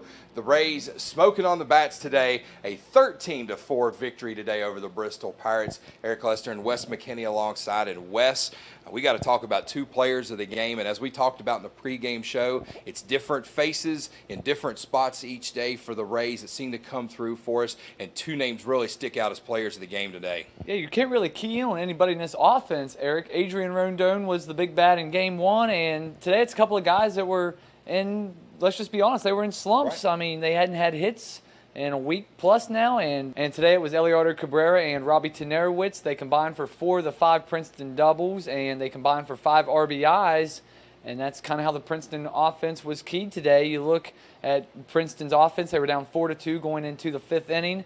Cabrera gets a 2 RBI double in that 5th inning to get the game tied, and then Princeton just kept putting it on from there. And then Robbie Tenerowicz, I thought, with kind of the knockout punch. Robbie had the 2 RBI double in the 8th inning that it got the Princeton lead out to, I believe it was 9-4 at the time. They ended up winning the game 13-4. But Eliardo, Cabrera, Robbie Tenerowicz, players of the game for the Rays today. Absolutely. 6 big runs in the bottom of the 8th for Princeton. Really just busted the game wide open. Some great quality innings by our starting pitcher today, Willie Ortiz. But, Wes, we got to talk about this bullpen.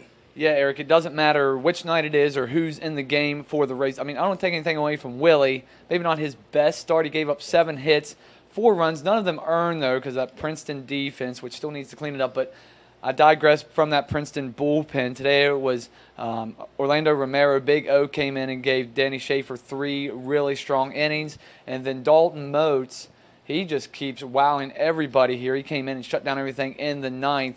But I thought Romero was really good in those middle innings. Whenever the game was, it's not a lockdown win for the Rays, but they still feel comfortable. And he made sure that comfort level stayed at an ease by giving Danny Schaefer really 3 innings after Ortiz worked in and out of trouble all afternoon.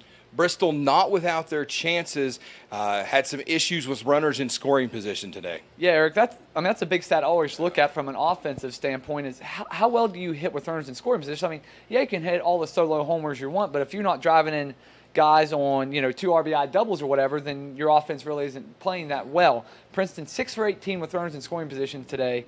Big number. I think anything over 300, obviously. That's a 333 average. 300 is good. And Bristol, on the flip side, 1 for 13 with runners in scoring position. Big key in the game because Bristol, while Princeton had chances late in the game and they capitalized, Bristol had their chances early in the game to really put a crooked number up early, and they failed to do that. Princeton again a victor today, 13-4 the final score. When we return on the post-game show, we'll talk about the next time we hit the air when the Burlington Royals come to town. Just don't go anywhere. Saturday night, July 16th, Princeton Rays versus the Elizabethton Twins, 7 p.m. first pitch. It's throwback night.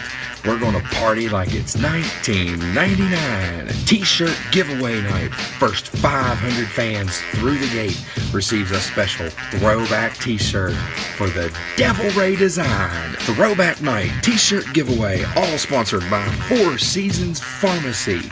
Saturday night, July 16th, Princeton Rays versus the Elizabethton Twins. 7 p.m. first pitch. See you at the ballpark.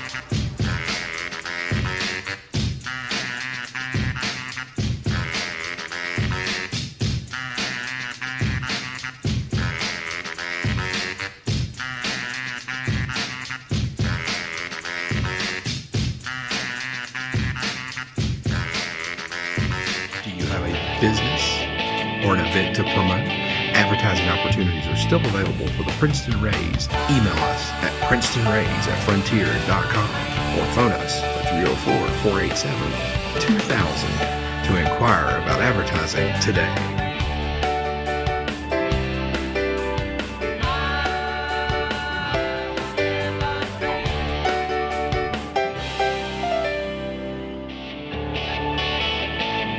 Fans, join us on Tuesday, July 19th as the Burlington Royals come to town to take on the Princeton Rays. 7 p.m. first pitch on Pepperoni Roll Appreciation Night.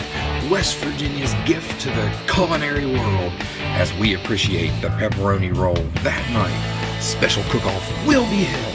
For more information, contact the Rays front office. Tickets will be available for those wishing to taste the great cook-off of the pepperoni roll on Pepperoni Roll Appreciation Night, Tuesday, July 19th, as the Burlington Royals come to town. 7 p.m. first pitch. Tuesday, July 19th.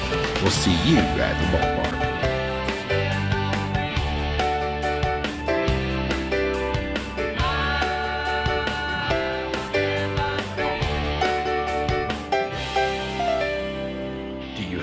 Business or an event to promote? Advertising opportunities are still available for the Princeton Rays. Email us at princetonrays@frontier.com or phone us at 304-487-2000 to inquire about advertising today.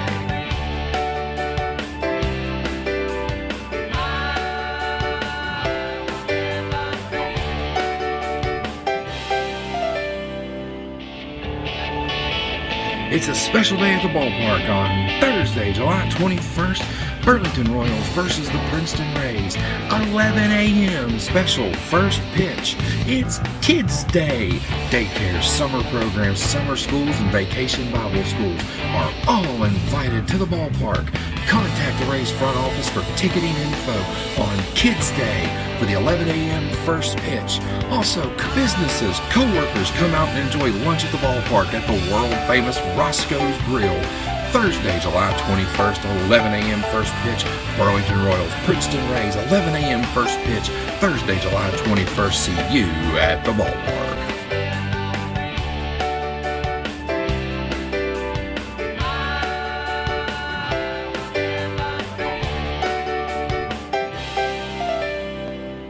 Back on a Princeton Rays post-game show, Wes McKinney joining Eric Lester here.